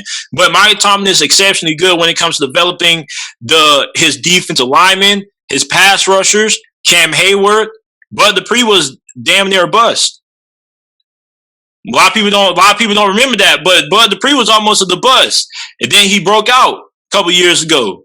You get what I'm saying? So Mike Tomlin gets the most out of every single player on his roster. He's also really good when it comes to making adjustments. We'll leave it at that. Mike Tomlin is a great coach, and some of the criticism is a little bit overblown, but we understand it because, well, if you're coaching for the Steelers, expectations are super duper high. What's your take on Najee Harris? Some people are upset about the fact that you drafted a running back in the first round. You look at Saquon Barkley, Christian McCaffrey, Josh Jacobs. Usually if you draft a running back in the first round, they end up not just being, a good running back, but really good. I think Saquon's an elite running back, and I think that, Josh Jacobs is up there too, Even Christian McCaffrey, arguably the best running back in all football. So did you agree with the Steelers spending a first-round pick on Najee Harris? What are his strengths, and how do you see him being implemented in the Pittsburgh Steelers offense going forward? What's his ceiling? I had the Steelers taking Najee Harris in the first round if he was available in every single mock draft. The thing is, I just didn't think he was going to be available in every single mock draft. I thought Miami was going to scoop him up. Wait, talk about, didn't the Jaguars take ETN before you guys took? They took him after. Okay. But go ahead. I just wanted to make sure. Go ahead. So when you look at Najee Harris, I wasn't mad about people you should drop off I'm like, bro, listen. People have to understand that Kevin Colbert has been a general manager in Pittsburgh for since 2000. For my money, he's the best general manager in football. I tell you, he's the second best behind Belichick. Belichick gets by with his coaching. You can't argue with 6 rings. But Belichick gets by with his coaching, though. Like, if you take the coaching part away from Belichick and you just specifically look at him as a GM, if you put him on a different team, it's a little different story, and you take away his coaching powers, I think that he's not quite as good as a Kevin Colbert. But go ahead, I definitely understand that, but I think part of that is being able to give players that best suit your system. And for Pittsburgh, they give players that best suit their system, which is why you always see players who elevate. Like, this is the common, you see, what happens when players leave New England? Most of them, you never really hear about them. And what happens? They always end up back. Calvin Noy went to the Dolphins last year. Guess where he's at? Back with the Patriots. You get what I'm saying? Because, Bill Belichick finds great players for his system. Same thing for Kevin Colbert. A lot of players that leave Pittsburgh, you don't really hear about them again. Santonio Holmes, for example, didn't really hear that much about him. Mike Wallace actually went to a Pro Bowl. Didn't really hear that much about him. So when you look at Najee Harris, okay, despite the fact that Steelers drafted him and not an offensive lineman in that round, I trust Kevin Colbert's judgment. A lot of people don't pay attention to, the general manager and the organization's history. They just say, they need this, they need that. A lot of people don't understand, the front office people and how they perceive things. A lot of people don't learn to trust the front office. You get what I'm saying? Steeler fans understand that, yeah, we need an offensive lineman, but the front office knows what they're doing. So when you look at Najee Harris, what makes him so great is like he's the closest thing that we will ever get to Le'Veon Bell. You look at what Le'Veon Bell did during his time with Pittsburgh. He was patient. He waited for the blocks to develop. He had good hands out the backfield. You could line him up as another wide receiver. Najee Harris has a similar skill set. Now, he doesn't have the receiver ability that Le'Veon Bell had. He's pretty good, but Le'Veon Bell could have been your second best wide receiver depending on what kind of team you were because of how good of a route runner he was, basically. But when you look at Najee Harris, he's like really close and really identical to the same skill set that Le'Veon Bell has, and he's going to be really good. The Steelers making it to the playoffs this year is going to depend on how much success he has this year. Take it or leave it. Najee Harris, 2021 Rookie of the Year, Offensive Rookie of the Year, obviously. I'm going to take it. I'm taking it. That's my pick. If the Steelers make it to the playoffs, he's winning Rookie of the Year. Now, Trevor Lawrence probably could win it, but the only way I see him not winning it is if Chicago, not even that. Well, if Justin Fields starts early enough in the season and he can't say Devontae Smith and Jamar Chase, they're going to be up there, I think. I don't think, like, for a receiver to win it, like, you really have to have, like, a spectacular season. I don't think those guys are going to have... be in the conversation. Like, if you're not... I think they will, but, like, I think the three main ones are probably going to be Trey Lance because it looks like he probably, depending on how he performs during preseason, he can end up being QB1. We already talked about that. So if he starts, I definitely could see him being in it, but I think it can come down to Trey Lance, Najee, and Trevor Lawrence, maybe Matt Jones if he starts. But I definitely think that Najee is my pick to win it, simply for the fact that, I think he's going to have a really big impact in determining, if the Steelers make it to the playoffs or not. Let's talk about T.J. Watt for a little bit. What makes T.J. Watt so great? And I know for a fact that you had a little beef with Aaron Donald winning Defensive Player of the Year, pardon me. And I get it, Aaron Donald, he's the best defensive player in the league, but just because he's the best overall player at his position as far as defense goes and things like that, doesn't necessarily mean he had the best year. LeBron James isn't going to win the league MVP every single year, So I feel like the media kind of just gave it to Aaron Donald because he's Aaron Donald, but they kind of failed to realize that T.J. Watt, led the NFL in sacks, had like a bunch of tackles for loss, He's a force to be reckoned with, Do you agree with me? Felt like Aaron Donald deserved it, but there were two Steelers players on that defense who should have been in that conversation. So you actually think Aaron Donald deserved it? You miss Mika. Like, both T.J. Watt and Mika won a combined total of like 8 games for Pittsburgh last season. T.J. Watt had a great season. And I understand a lot of people be like, well, JT, Aaron Donald plays D-tackle is much harder. I understand that. But at the end of the day, I don't care if Aaron Donald is the greatest defensive player in NFL history. Nobody cares about what you've done historically. I care about what you did this season. Aaron Donald had a really good season, but T.J. Watt was better. I don't care if it's hard to get those numbers as a D-tackle. At the end of the day, T.J. Watt was the best defensive player in the NFL last year. By the way, they moved T.J. Watt around a lot. Like, he's not just like standing up and rushing the passer. He's all over the place. He impacted the game in more ways than what Aaron Donald was able to do. All Aaron Donald can do is get after the quarterback, and stop the run. T.J. Watt has to get after the quarterback, stop the run, and drop back in pass coverage. What's his best quality? Is it his versatility? I don't think versatility. I think his best quality is he's a game changer. Okay, that's really the only way to describe it because he literally. That's a good answer. I like that. I think that that's like the only way I can look at it. Like, you have pass rushers who are good pass rushers. Great defensive players are equal to 3-4 wins. Yeah. That's how you determine. Aaron Donald is an automatic 3-4 wins. T.J. Watt, you automatically get 3-4 wins. Yeah, and they draw a lot of attention too. So T.J. Watt really, really good. All right, man. We gotta get the cat out the bag. What about the John Harbaugh, man? You was gonna ask me the John Harbaugh. That doesn't have enough juice. We don't need to talk about that. We already talked about the Ravens earlier enough. But are the Pittsburgh Steelers a playoff team in 2021? And if so, why? Yeah. Okay, explain why. The reason why I say Pittsburgh is a playoff team is because the offensive line isn't going to be... I get it. You're the Steelers, but I don't know if I can give y'all the benefit of the doubt anymore. I don't know. Why can't you? You didn't. Nobody gave us a benefit of a doubt last year or the season before that. And I know you can't go things off the past, but there's a reason why great franchises are great franchises.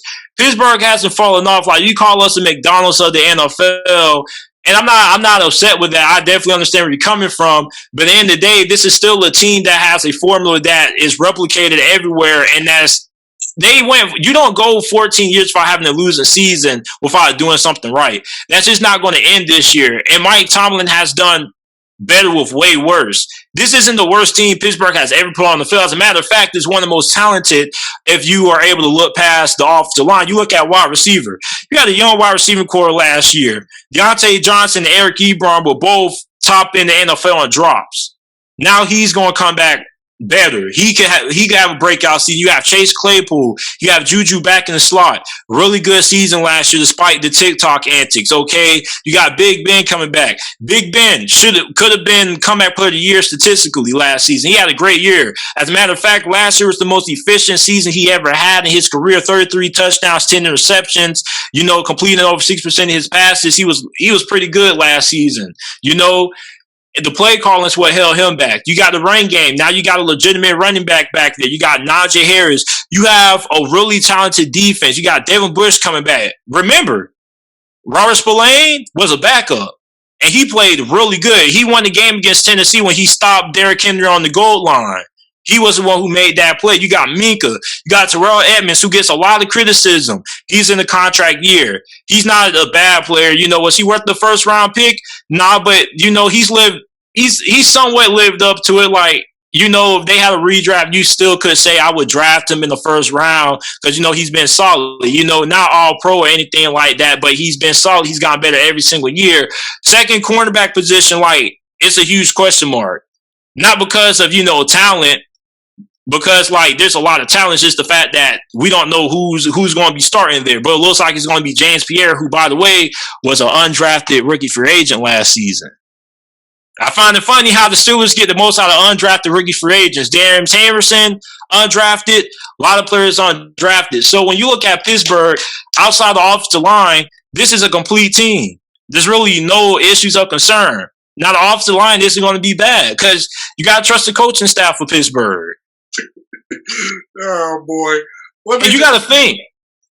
The Steelers have a lot of people are hypocrites. So guys like Colin Cowherd, once again, take another shot. Last year was the Steelers offensive line is too old. They need to get younger. So the Steelers Marquise Pouncey retires over 30. David DeCastro over 30 retires. Ramon Foster, old. Charlie Villanueva, old. So we get younger on the offensive line, and everybody has been telling us for years to get younger on the offensive line. We finally get younger on the offensive line. Now it's the issue. You get what I'm saying? Like, you can't win with these people. You get what I'm saying? Pittsburgh is a playoff football team. Pittsburgh will always be a playoff football team. And I told you this all last year around this time. The reason why a lot of people don't understand why I hit over 87% of my predictions. You know why I hit over 87% of my predictions? Because I don't look at talent. I take coaching into effect. You may not have a talented roster, but I take coaching into account. A lot of people, when they do the record predictions, they don't take coaching into effect. They just look at how talented of a team you have. Do you have a great roster or not? And you're a playoff team or you're not. That's all people do. They just take talent. A lot of people made that mistake about Cleveland, not this past year, but the year before that. I did too, and that's because they had the coaching wrong. And a lot of people thought that I was going to make the same mistake. I said, they just take talent. A lot of people made that mistake about Cleveland, not this past year, but the year before that. I did too, and that's because they had the coaching wrong. And a lot of people thought that I was going to make the same mistake. I said, I'm taking Cleveland again. They went to the playoffs. You get what I'm saying? Like Pittsburgh last season. Coaching, Bill Belichick last year. You get what I'm saying? Like a lot of people thought the Patriots were going to win 3 games. You remember that? A lot of people had the Patriots winning 3-4 games, having a top 5 pick. It was actually a lot of people out there who felt like New England was going to be terrible. I wouldn't say a lot, but there were some people that thought they would be tanking. Let me give you a better example. Washington.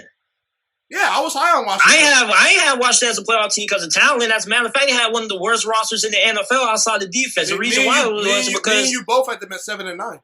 Yeah, and the reason why was because I said Ron Rivera. Exactly. And a lot of people don't take coaching into account. That's why I try to stress to you so much. Like, for New England, for example, you say New England's not one of the best 6 teams or whatnot. And I'm telling you this because, like, their roster isn't, like, it doesn't have a lot of stars that pop out, but they have a solid roster. They have, like, a top 14, top 12 roster. And then you have Bill Belichick as your head coach that elevates everybody. Here's the thing. JT talks about, gotta look at coaching. Let me just name the playoff teams I think are probably going to make it in right now. These aren't official, but I don't have Pittsburgh in right now. I think Kansas City, Buffalo, Cleveland, Tennessee, Baltimore, Patriots, Chargers. Now, Chargers, you can say there's some questions there, but I think a lot of people believe in Brandon Staley. I believe in Brandon Staley. Even you look at Miami. I think Miami has a chance to sneak in. Brian Flores is pretty good, but I don't know. I just think that Pittsburgh they're going to be fighting till the end. I will admit that because you do have a great head coach in Mike Tomlin. I do believe you have a championship-level defense. I think that Ben Roethlisberger, if you put a great team around him, he can still win you a Super Bowl probably. The only problem is Ben Roethlisberger last year, start off 11-0. The last couple of games, he wasn't very good. But that's because you got to think the Steelers didn't have a run game. You never know. Look, Aaron Rodgers had a run game last season. If Aaron Rodgers was put in that situation, yeah, he would have been better, but he still would have struggled. Same thing with Brady, Drew Brees, like Phillip Rivers. When you're an older QB, you got to have that run game. Who's going to block for Najee Harris, though, because y'all lost, what, 4 The offensive line isn't going to be bad. The offensive line is not good. You lost 4 starters. No, here. You're going to give it. Kevin Dotson is good, a lot of but people, Y'all just assume. How do you know the offensive line isn't good when a lot of guys you guys never seen? How do you know it's going to be good? Because I trust the coaching staff. But also you got to think. But you got to think. A lot of people when they have uncertainty in life, they just assume something's going to be bad. You get what I'm saying? Like, you have to give things a fair chance. Like, you got to trust the system. You get what I'm saying? The Pittsburgh Steelers are a well-oiled machine. The Pittsburgh Steelers are not a playoff team because they're a playoff team. You're just using the offensive line, but the Steelers went to the playoffs last year with the worst offensive line they ever had in franchise history. What does that tell you? Oh, well, that's a stretch right there. But hey, I don't know. I mean, it's one of those things where I think coaching. You got to trust the system, man. This is where a lot of people like you go wrong with your predictions. You look at these players like your mistake with Deshaun. We're gonna need to bet on. You told me Houston was going to, and I told you the same exact thing. I'm telling you now. I'm never trusting the Houston Texans again. I told you coaching matters. You said the Texans got Deshaun Watson. I told you at the end of the day, they don't have good coaching. They're going to miss the playoffs. I told you when that schedule I told you the division was tough and they had a really tough schedule. They were not making it to the playoffs. We're not going to talk about Houston no more. Now you look at Pittsburgh. Pittsburgh has it. Pittsburgh has a tough schedule. You want to know why? Mike Tomlin has a winning record, well over 500 against teams with winning records. Well, the teams below 500. Teams below 500. I don't know. I'm not a believer in Pittsburgh. I don't think they're a top. I don't understand. I understand why, but you don't trust the process. You're defending your team. You're giving them you're saying you don't think Pittsburgh's a playoff team because you don't think they got enough talent. And it's really just the offensive line. It's just one of those things where there are more talented teams. I mean, and I look at the quarterback. I don't think the Chargers are more talented than Pittsburgh. But they have a great quarterback in Justin Herbert. You're making the same mistake. You made that same mistake last. You don't learn. And by the way, the Chargers. Guys, this man is so stubborn, bro. This man said the same exact thing with Houston. He said they got Deshaun Watson. Okay, but you have to admit, the Chargers invested in their offensive line. Am I not right? The Chargers' offensive line is going to be a lot better. They still have concerns. They brought in 2 players. That doesn't matter. Rashawn Slater and Corey Linsley are great players. Like, the Steelers didn't invest in their offensive line. Trey Turner was a former 5-time Pro Bowler. Trey Turner was bad last year, though. Last year's because he was injured. He only played in 8 games. How do you know he's going to be good this year, though? You don't know because he's going back to Pittsburgh. You asked me what makes Mike Tomlin such a great coach, and I told you. The fact that Mike Tomlin elevates every single player on that team. And that's facts. Well, I don't think Pittsburgh is a top 17. Tell me 3 positions. Tell me 3 positions that the Chargers are better than Pittsburgh. I'm not breaking all that down. First of all, You can't tell me the Steelers aren't going to make it to the playoffs and not give me no facts behind it. You see that? That's one thing that I always test about you, man. Like if you're going to have a claim, I want some legitimate fact. I'm giving you legitimate. You know what? I'll give you some facts. First of all, here's the reasons why I don't believe. First of all, I think I'm going to bet on Ben Roethlisberger potentially declining at the end of the year because we saw the signs. We saw the signs. 11-0, and he was bad at the end of the year. He was not very good. Couldn't push the ball down. See, that's another thing. The play call, Big Ben could throw the football down the field. That was the problem. You can say it was the play calling. You can say Matt Canada's going to be really good. It was the play calling. You can blame the play calling, but you're still installing a whole new system. Okay, but this isn't COVID. That doesn't matter. This is a full off season. You still have growing pains. Even Aaron Rodgers had growing pains. I'm just saying. Matt Canada isn't even changing the offense. He already came out and said that we're doing what Big Ben wants to do, what he's comfortable the most with. We're not changing anything. The only thing we're going to change is a little bit of wrinkles. We're going to be a more physical football team. We're not going to keep throwing those shakedown passes. We're going to do a Big Ben. Basically, what he's saying is Big Ben runs this offense. Big Ben's probably going to be calling his own shots this year. And Ben Roethlisberger's not the same quarterback. Did you know that Big Ben called all of the plays in the second half against Indianapolis last season? That's good. That's good for him. That was one game. We came back and won. That was the one game he was great in after like week 15. And he called the shots, right? You find it crazy? The greatest game he had, he was calling the shots. Greatest game. I mean, you never know. But at the same time, you look at Pittsburgh. Y'all gotta face some big dogs this year. Buffalo. I know you're gonna say, "Oh, Mike Tomlin has us prepared." Listen, you're not gonna beat these big dogs. Okay, you might beat Buffalo week 1 because I think Buffalo is overrated, but you're probably not gonna beat Green Bay. You're probably not gonna beat. If I'm not gonna beat Green Bay, why can't we beat Green Bay? You make it seem like we can't beat these teams at all. I never said that. I think Pittsburgh's going to be in it to the end. Pittsburgh can beat any team on that schedule next year. Right, but they're not. There's not a single team that we can't beat. And Green Bay isn't more talented than Pittsburgh. Like Green Bay just lost 2 starting offensive linemen. You lost your starting center Corey Linsley. Off your guard. They've been to the NFC Championship. You lost your guard, and you don't have any linebackers. Who's your linebackers? You don't know them because you don't watch the games like I do. And you don't know the offensive line because nobody watches the games.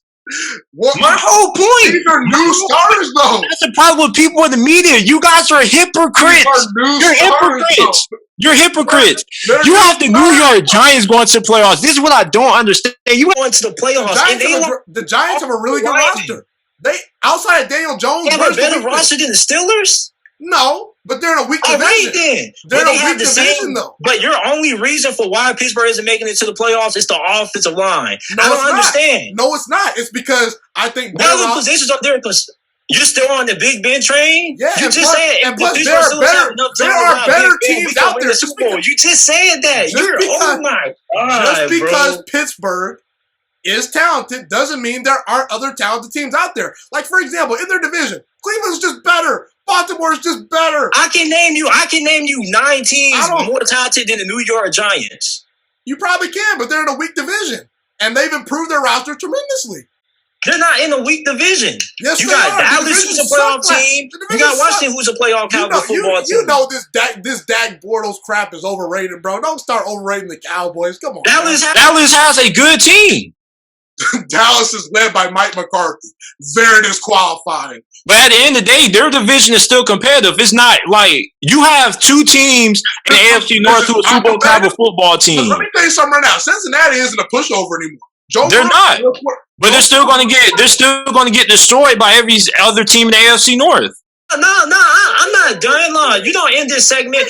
You still haven't given me 3 reasons why. Because I'm telling you, I did the same thing. I already debunked your Pittsburgh isn't one of the best teams in this division. They're a better football team than Miami. All right. They're a better football team. They're a better football team than the Chargers. It's close between them and Miami. No, it's not. Yes, it is. Miami has no linebackers. Miami has an incredible roster. Have any pass rush. Miami has an incredible roster. You're not even sold on Tua.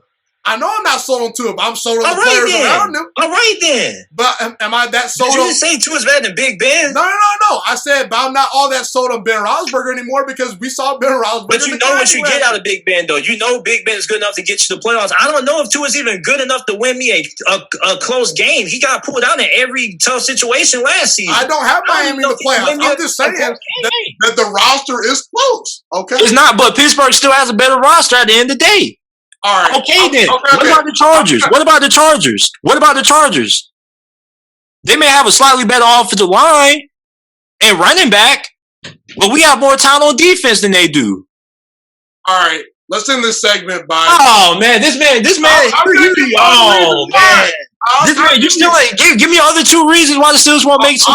I'll give you a bunch of reasons, and then we'll move on. Okay, first of all, I don't trust Big Ben anymore. Big Ben is going to decline at the end of the year. Didn't you just say that Big Ben is still good enough to win if he has a good team around him? The Steelers have Deontay Johnson. The Steelers are not that good anymore. This team is not as good anymore. So you just mad? So you just changed your opinion in 15 minutes? No, I didn't. You just changed your opinion in 15 minutes? I did not have the Steelers as a playoff team heading in, and I didn't change it then. So that's one reason. I don't trust Big Ben late in the season. First of all, guys, that he's stubborn.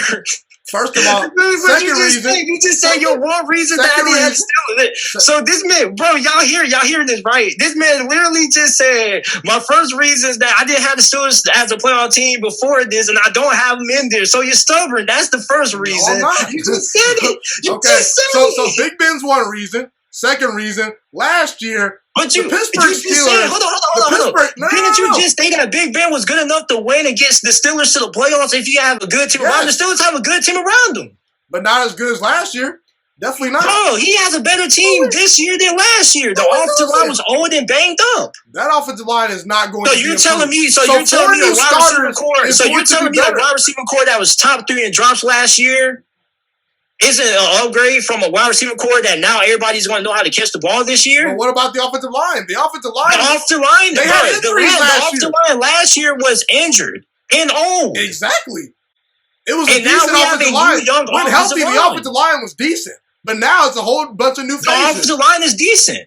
No, it's not. You don't know that though. You don't know if it's not. So you're okay. But I'm saying that the coaching staff. We both don't know. So if we both don't know, you have to respect my opinion. So I'm gonna respect yours. Okay. But you're not accounting coaching. Mike Tomlin has already proved that he gets the most out of every single body. And the Steelers went to and the Steelers offensive line was so bad. Why did the Steelers still go to the playoffs? Because they played a weak schedule. They played a weak schedule, and they had a championship level defense. They went 4-2 against them. They went 4-2 against playoff teams. They beat Indianapolis. They beat 7 teams. And they beat Indianapolis. 7 of their 12 wins. Did they not beat Indianapolis? Indianapolis is not that good. Indianapolis was a playoff team, sir. Indianapolis was a playoff team, sir. Indianapolis was a playoff team. Just because they are a playoff team doesn't mean they're that good. Playoff team. It doesn't matter. They were a playoff team. Oh, so now it doesn't matter, right? No, it doesn't. But you just said Steelers didn't play nobody. But we played a playoff team in Indianapolis. Indianapolis was an average playoff team last year. You're acting like Indianapolis was in the Super Bowl conversation. Wow. You see, this is a problem with people in the media. They try to construe things to fit their narrative. So this man is going to try to say that Indianapolis was an average team last year. Despite the fact that they were not a special team. Hey, you guys in the comment section, see how people try to twist the narrative. Last year, Pittsburgh didn't play nobody. Played against 6 playoff teams and went 4-2 against them. 7 of your wins were versus non-playoff teams. Wow. 7 of your 12 wins. So that's over half of your wins were versus non-playoff Nobody in teams. division. Nobody in the AFC North won more than 12 games. The only team in the AFC North that won 12 games last year was Pittsburgh. Cleveland went 11-5 and Baltimore went 11-5. And Baltimore and Cleveland right now are better. What's the point? I don't even know how many teams in the AFC won. Bro, like Pittsburgh beat Tennessee. Don't you have Pittsburgh going like 9-8? 9-8. 10 wins. Still playoff caliber. And I said the same thing last year. I had to win 10 games. And they overexceeded my expectations. You act like I'm overrating Pittsburgh. I'm not overrating Pittsburgh. You're underrating Pittsburgh. Because you think they're a playoff team. You're underrating Pittsburgh. They're a playoff team. They have Mike Thomas as their head coach. You have to account for coaching. And I understand you can say, "Oh, Mike Tomlin hasn't did nothing in the past." All of the teams that I have in the playoffs, 6 out of the 7 teams have great coaches. Like Kansas Brandon City. Staley, we don't even know what he's going to do. You don't know about the offensive line. Coaching, do they have better coaches than Mike Tomlin? Say it again, couldn't hear. Which one of those teams have better coaches than Mike Tomlin? That's a discussion for another day, but they have better rosters. No. We know Mike Tomlin's really good. You gotta see this, right? We got this on live recording right now. Yes, you gotta see what he's doing. You see how he tried to say better coaching, but Mike Tomlin isn't one of the 3 best coaches in the league. I know he is, but he's the second best coach. He's like the second or third best coach in the AFC. Of course, but the Pittsburgh Steelers are not going to make the playoffs. They're just not. And we're going to make a bet. He's stubborn. So his first reason is he's stubborn. The second reason is he doesn't trust Big Ben. Now, you guys in the comment section, remember, and you said this too, didn't you? Or did you not just say 20 minutes ago that the Steelers can definitely win a Super Bowl with Big Ben if you have the talent around them? Steelers have the talent around them. And I think a wide receiving core that was top 3 in drops last year that's going to be better this year is going to be a better supporting cast. Then you have a better group. You have a better running back in Najee Harris. That's not talent around them. The offensive line is not going to be bad. You also got to remember, the Steelers threw the ball more than any other team in the NFL. Yeah. Big Ben led the league in pass attempts. They were one-dimensional. Now they're going to be balanced. They're going to be able to run the football effectively. Old aging quarterback team that won. Aaron Rodgers isn't old and aging. Aaron Rodgers just won a league MVP. Excuse me, sir. You gotta admit that Aaron Rodgers is still a bad man, bro. Tom Brady isn't old and aging. Yeah, but Tom Brady has one of the best teams of all time by his side. Oh, wow. The Buccaneers are stacked. And Pittsburgh has a good team also. Pittsburgh is all right. They all right. The only hole that the Steelers have is off the line. It's not even a hole. It's just the fact that you don't know how good it's going to be. It's among one of the worst offensive lines in the league. I'm sorry. Because you don't know how good it's going to be. Well, we'll have to find out how good it's going to be. Now, give me your other 3. Because I already destroyed your other 2 reasons. You're stubborn. I don't know how I can argue with that. Big Ben's aging, but you just said 20 minutes ago that the Steelers can win with Big Ben. Now you're saying that the Steelers. I told you they're applying a new offensive system too with Matt Canada. There will be growing pains. Bro, Matt Canada is not changing the offense. You don't know that. He already has said this. He said this in a press conference. What are you meaning? What are you talking about? He said this in a press conference. What you mean I don't know this? He said this verbatim in a press conference. Are you serious? So this man, how you going to say he didn't say that? He said it out his own mouth. Yeah, but we don't know that for sure. What you mean we don't know that? He said it. Big Ben's literally going to be calling the plays. Go out on the field and he's literally going to be calling his plays. Literally. We shall see. So what about Justin Herbert? He learned a new system. Yeah, but I trust Justin Herbert because Justin Herbert is a stud right now. He just came off the ground. How you don't know Justin Herbert can have a sophomore slump? He's not going to have a sophomore slump. How you know that? Because I know. I'm a genius. Oh, how you know? But yeah, you know, but you don't know the Steelers off the line is going to be good or bad. You don't know that either. So and you don't know it neither. My whole point, we're hypocrites. You're the bigger hypocrite. You just 20 minutes ago. This is where you lost me at. 20 minutes ago, you just said that the Steelers can win and make it to the playoffs with Big Ben if he has talent around him. He has talent around him. All of a sudden, you can't win Big Ben, and then you think he's going to regress. You cannot predict regression. Yes, I can. You said Big Ben was going to be that good last year. How many times are you going to continue to bet against Big Ben? Are you just going to keep going until you get it right? I will be right this year because this will be his last year probably. And then doesn't mean he's going to regress. And then Dwayne Haskins will take over. Doesn't mean he's going to regress. Yes, he will regress because we saw How you know that? How you know that? We saw it last year. You know any QB can regress, right? Final 5 games. You know any QB can regress, right? Carson Wentz was considered to be a top 10 QB. He regressed out of nowhere last season. Yeah, but I was never a big believer in Carson Wentz. Don't try to come on here and you tried to come on my show and tell me Carson Wentz was better than Aaron Rodgers heading into the year. You said that. I said that. Yes. I think you got me mistaken with somebody else. No, I didn't get you mistaken. I remember. But even then, I didn't say you didn't say he was going to regress. You say he was going to go from that to the worst QB in the league. Now you might say that was an anomaly. That was an anomaly, though. But wow. So you're basically saying that was the first time you ever wrong? No, I didn't say that. I always admit when I'm wrong. Like. So basically, your first two reasons for Pittsburgh not going to the playoffs is one, you're stubborn. No, it's not. You literally just said that. You already said it. You literally just. So did you or did you not just say this? You said that I already didn't have Pittsburgh going into playoffs, and I still don't have this conversation. So you're stubborn. Well, just because you have some facts that you want to bring to the table doesn't mean it's going to change my opinion. It's still my opinion. I don't have to change my opinion for you because you bring in some facts that I don't agree with. And then the second one is you don't trust Big Ben, but you just said that Big Ben is good enough to win a Super Bowl if you have a good team around. Both things can be true. What's your other third? What's your other reasons? Please, I gotta hear them, man. And don't try to end the show because I want to hear that. I want to get all your claims. I want to move on to Joe Burrow. Let's move on to Joe Burrow. I'm doing that. We're moving on Joe Burrow. We've been on this thing for about 25 minutes. You really gonna do this to me? Yeah, because you've been ranting for way too long. This man has ran. I didn't want to rant for this long. Criticism said about Pittsburgh. He wants to go to Joe Burrow. You saw the text message I sent you. We got a bunch of topics to talk about. So I don't want to spend all that time on this. We should save this topic for last, man. We probably should have, but. You know, you've told me that Joe Burrow is a top 10 quarterback right now. You said that on your channel in the past. Why do you believe Joe Burrow is a top 10 quarterback right now? Personally, I don't necessarily disagree with it. Spoiler alert, I'm going to rank all the quarterbacks in the NFL at some point this offseason.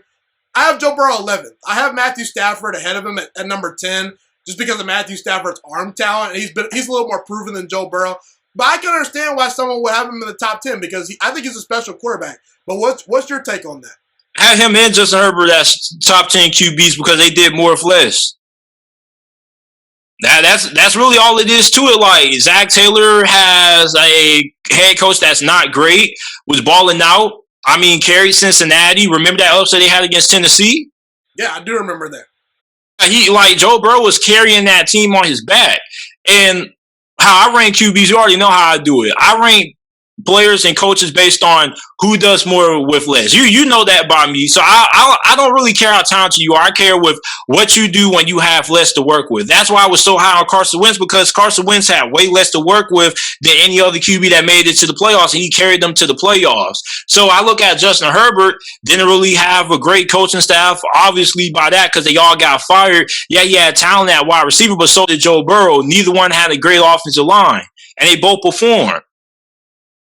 Yeah, and a lot of people don't remember this, but if Justin Herbert had the Chargers in the playoff contention, he would have been an MVP candidate. He had the numbers. Yeah, he didn't win enough games, you know? Exactly. Now, when you look at Joe Burrow, what do you think his best quality is? I think his best quality, I don't know if it's his toughness or if it's his poise. I think it's his poise because it just seems like he's never rattled, you know, and that's rare for a young quarterback. Usually young quarterbacks, they get in the pocket, they're skittish when the blitz comes, and Joe Burrow's just this cool, calm guy. He'll just slide to the left, slide to the right, evade the rush, and complete a pass down the field, you know. I think he needs to work on his deep ball accuracy because that wasn't really there this past year. But also, you have to look at the offensive line. You're not the first person who said that. But you want to know why it wasn't there? Because the offensive line sucked. The offensive line sucked, but also... They got him killed. And you know, Bengals fans try to be like, oh, this football injuries can happen. Joe Burrow was getting smacked around like a rag doll. If you would have had a better offensive line, the chance of that wouldn't have happened. Wouldn't have been as hard. We don't know that for sure. That's all I'm going to say. But I'm just saying, it is mathematically proven. If you have a better offensive line, the less amount of chances your quarterback gets hit. But at the same time, Carson Wentz got hurt behind an elite offensive line. He suffered the same injury as Joe Burrow. I just want to point that out. You know what I'm saying? So I know it's luck sometimes, you know. But he was already injury prone. But I'm just joking. But I definitely I understand. I'm just saying. Now, Zach Taylor, are you sold on him yet? Because he has to make me a believer. You know, I'm willing to give him the benefit of the doubt because, you know, bad team, and last year Joe Burrow got hurt, and they actually won 2 games without Joe Burrow. On the road, they beat Houston. You know, Deshaun Watson's a real player, and they beat your Pittsburgh Steelers, you know, and the Pittsburgh was a really good team. So, I don't know. I'm just in wait-and-see mode with Zach Taylor. What about you? I think 2022 next season is going to be the year that I definitely see Cincinnati bringing him back, but also at the same time, I kind of want to see him get gone, and I want them to hire Joe Brady. That'd be interesting because, see, if I'm Sam Darnold, I want Joe Brady to stay in Carolina. You know what I'm saying? But Joe Brady already had head coach, already was in head coaching search. I don't anticipate he's going to be there. I'm just saying, like, if I'm Sam Darnold, I'm hoping he's like Brian Daboll. Like, Brian Daboll had some coaching opportunities, and he stayed in Buffalo. So that's what I would be hoping if I'm Sam Darnold. But, yeah, I mean, when you look at Cincinnati, it's just one of those things where you put Cincinnati in the AFC South, I think they're the second best team. You put them in a less tough. I don't think they're better than the Colts when the Colts are healthy, but you know. Well, if you put them in the NFC East, the Colts, according to you, a couple segments ago, the Colts are a really good team last year. They were a really good team last season. So I'm talking about right now. Yeah, if you put Cincinnati in the AFC South, we would look at them different. We won't look at them as a bottom feeder. You get, because like the reason why you probably asking this question is because like you're in a division where Cincinnati is just so behind everybody, and people are trying to make it seem like Cincinnati's not that far away from Pittsburgh. Trust me, Cincinnati, it may not be a huge gap as what it was last year, but it's still a considerable gap. You got to remember, like Cincinnati's off the line has way more concerns than Pittsburgh. You don't even have good coaching. You can't even use that as your argument if you're a Bengals fan. You get what I'm saying? Like you can't even use the whole, like at least as Steelers fans, we can say we have Mike Tomlin, we have a really good coaching staff. So the off the line is going to be that bad. If you're Cincinnati, you don't have that. You're still behind every team in the division. Even if you're not that far behind Pittsburgh, you're still you're still a good distance away from. You get what I'm saying? Like Pittsburgh gets a 9-8 team. Cincinnati at best is a 6-win team. We don't even know how their linebackers look. So for me, I definitely could see. I really want to see Zach Taylor back for one more season in 2022 because then they're going to have a chance to continue to the best of the offensive line as good as possible. They can improve the linebackers. I really want to see him back for 2022. I really think like this season everything's just so far apart. You get what I'm saying? Yeah, I could see them winning 6 games this year and potentially 10 games in 2022. If they invest in the defense and the offensive line, and Joe Burrow continues to take some steps forward. And you know it's crazy? I saw an article. It's a lot of reports about training camp for Cincinnati. You went to one. Yeah. The one you went to, I don't know, but a lot of people out there are saying that Jamar Chase is struggling with creating separation. I saw that report today. You want to know what's crazy? You drafted another wide receiver, and you passed on the offensive lineman. Well, I mean, it's Jamar Chase, you know, and you had the Joe Burrow connection to LSU. Offensive linemen are equal to more wins. As long as you're improving the team, it doesn't matter. That's my mentality. I understand that, but there are certain areas of teams that need to be improved more than others. That is true. And they did have T. Higgins and Tyler Boyd. So, look, I was actually on the Penei Sewell train for a long time. Then I got off it and I said, get Jamar Chase. But we'll see what happens there. Last topic of the day, you know, Cleveland. Are they going to win the AFC potentially in 2021? Take it or leave it. Cleveland wins the AFC. No? I'm taking Kansas City again, baby. City? I think Cleveland's a better team than Kansas City. I really do. I know Patrick Mahomes tips the scale, but it's not really. I like Cleveland's they improve the offensive line. I like Cleveland's defense a lot. Cleveland has problems at linebacker. They got Jeremiah Owusu-Koramoah now. Who's a stud. But one guy isn't going to solve all their problems. But at least they addressed it a little bit, you know what I mean? The Browns' linebacker core is so unknown that they may have a rotation. How do you feel about Baker, though? Because I think that a lot of people either love Baker or hate Baker. Where are you at? You're probably in the middle. I love Baker. I don't know why so many people are shocked at what Baker Mayfield is. I already told people what he was back in 2018. You go back and watch my videos. I said that Baker Mayfield's number 1 overall pick. If you give him talent, he can win. If you don't give him talent, he's not a QB that's going to carry you. Yeah, that's about true. And you saw Cleveland, they became more of a run-first team this year where they took some of the pressure off of Baker, and Baker was able to deliver. You know, he won a playoff game versus Pittsburgh. And honestly, if certain things didn't break Kansas City's way in that playoff game, Cleveland could have beat Kansas City on the road. So my pick this year, look, I don't know who's going to make it out of the NFC.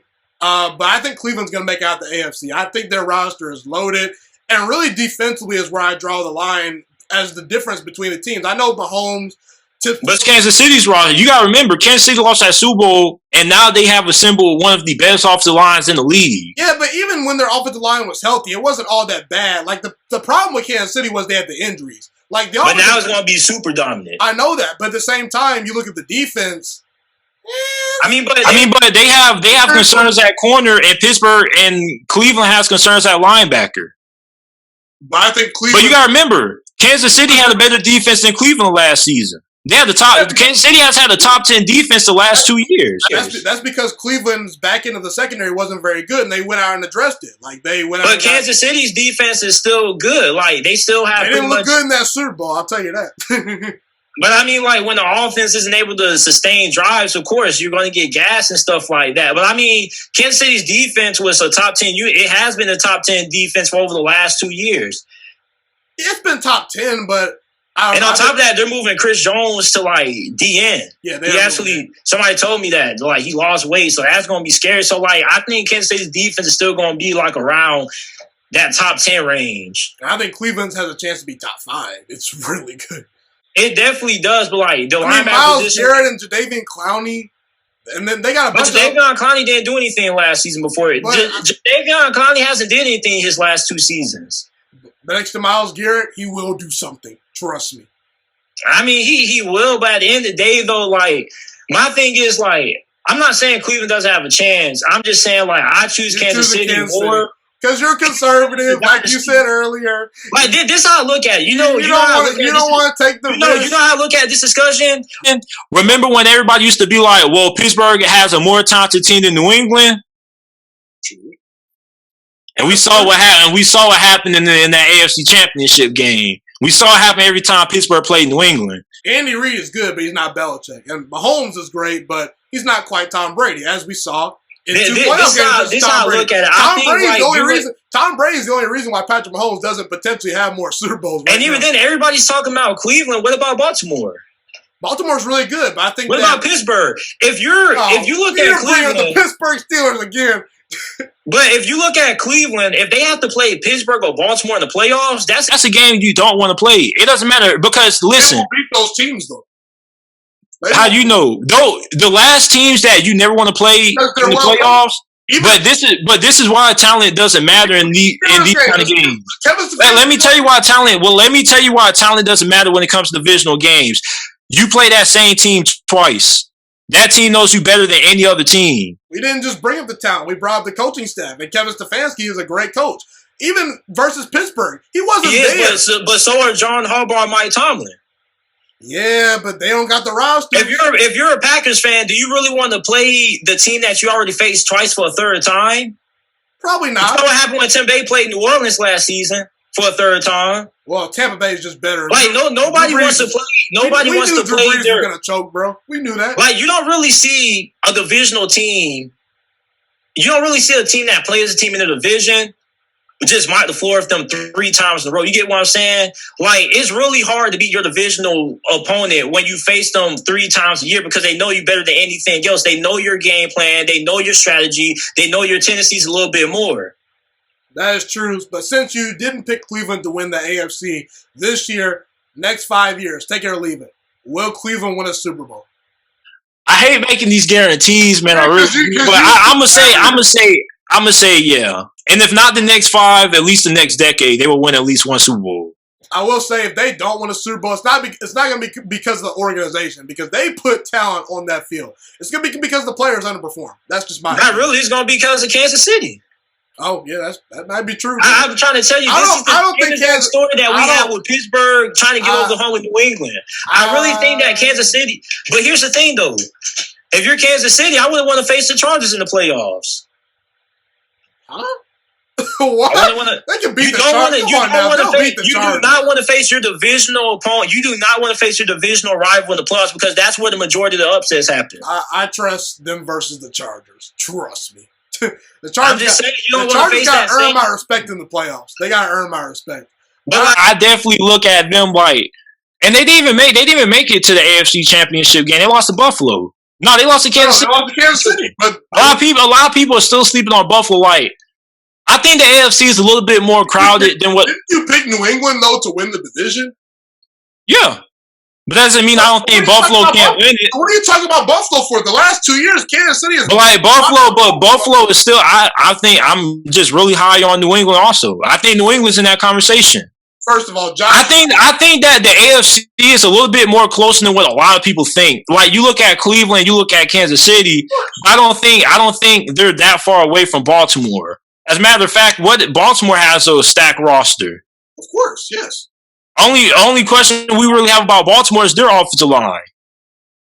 I got questions about Greg Roman and how they adapt the offense. I think the offensive line will be fine. But their offensive line, but they lost Orlando Brown. They lost their starting center last season, Matt Skura, to Miami. And they brought in Charlie Villanueva, a former Steeler. We shall see what happens. My pick is Cleveland coming out of the AFC. I'm going to say Kansas City. NFC, I don't know. I just don't know yet. I'm trying to tell you, it's going to be the Rams and Tampa. Hot take, it will not be Tampa Bay. I'm taking the Rams. I can't tell you why, but I just think that some team's going to knock them off. I'm taking the Rams. The Rams have the best team that matches up perfectly with the Buccaneers. Yeah, I mean, from a roster standpoint, the Rams are pretty loaded. I mean, they made it to the playoffs with Jared Goff last year. You upgrade a quarterback, you think you're going to be better. I just don't know if they'll be that good in year one with Stafford. But hey, I never know. We'll see. All right, man. Well, we've been going for about 2 hours and 3 minutes. I'm gonna end the show right now. Appreciate you, JT, for coming on the show, man. It was pretty fun, you know. Yeah, it was pretty fun, even though you're stubborn. Your 3 reasons was I'm stubborn, you don't trust Big Ben, even though you already said that the Steelers can win with him if he has talent. He has talent to win, so I don't really understand the logic there, but okay. And then the Steelers, not one of the best teams, but the teams you named, the Steelers are better than the Chargers, but we'll see, man. We'll see. All right, take care, man. Take care, man. Thank you so much for watching this video today. Please also note that the Juiciest Sports Podcast is not just a YouTube channel. It is available on all podcasting platforms, including Spotify, Google Podcasts, iTunes, and Apple Podcasts. Also, if you enjoyed this video, be sure to like, comment, subscribe, and share this content with all your friends. This podcast is my favorite thing in the entire world right now. It is my passion. And I want more people to listen to this podcast. I really want this podcast to grow. Also, a fun fact about me is that I want to go into the sports broadcasting and media world once I graduate from the University of Toledo, a college in Northern Ohio. I am looking to become one of the next great sports broadcasters and analysts out in the world. And I potentially would like to start my own network if this podcast really truly grows. Or if I fall short of that goal, I would love to work for a big-time network like ESPN or Fox Sports 1. I am open to all networks. So if you believe in my dreams and you see or hear my passion through the screen, be sure to tell all your friends about the Juiciest Sports Podcast. Stay motivated, you guys. Have a God bless day, and I'm out.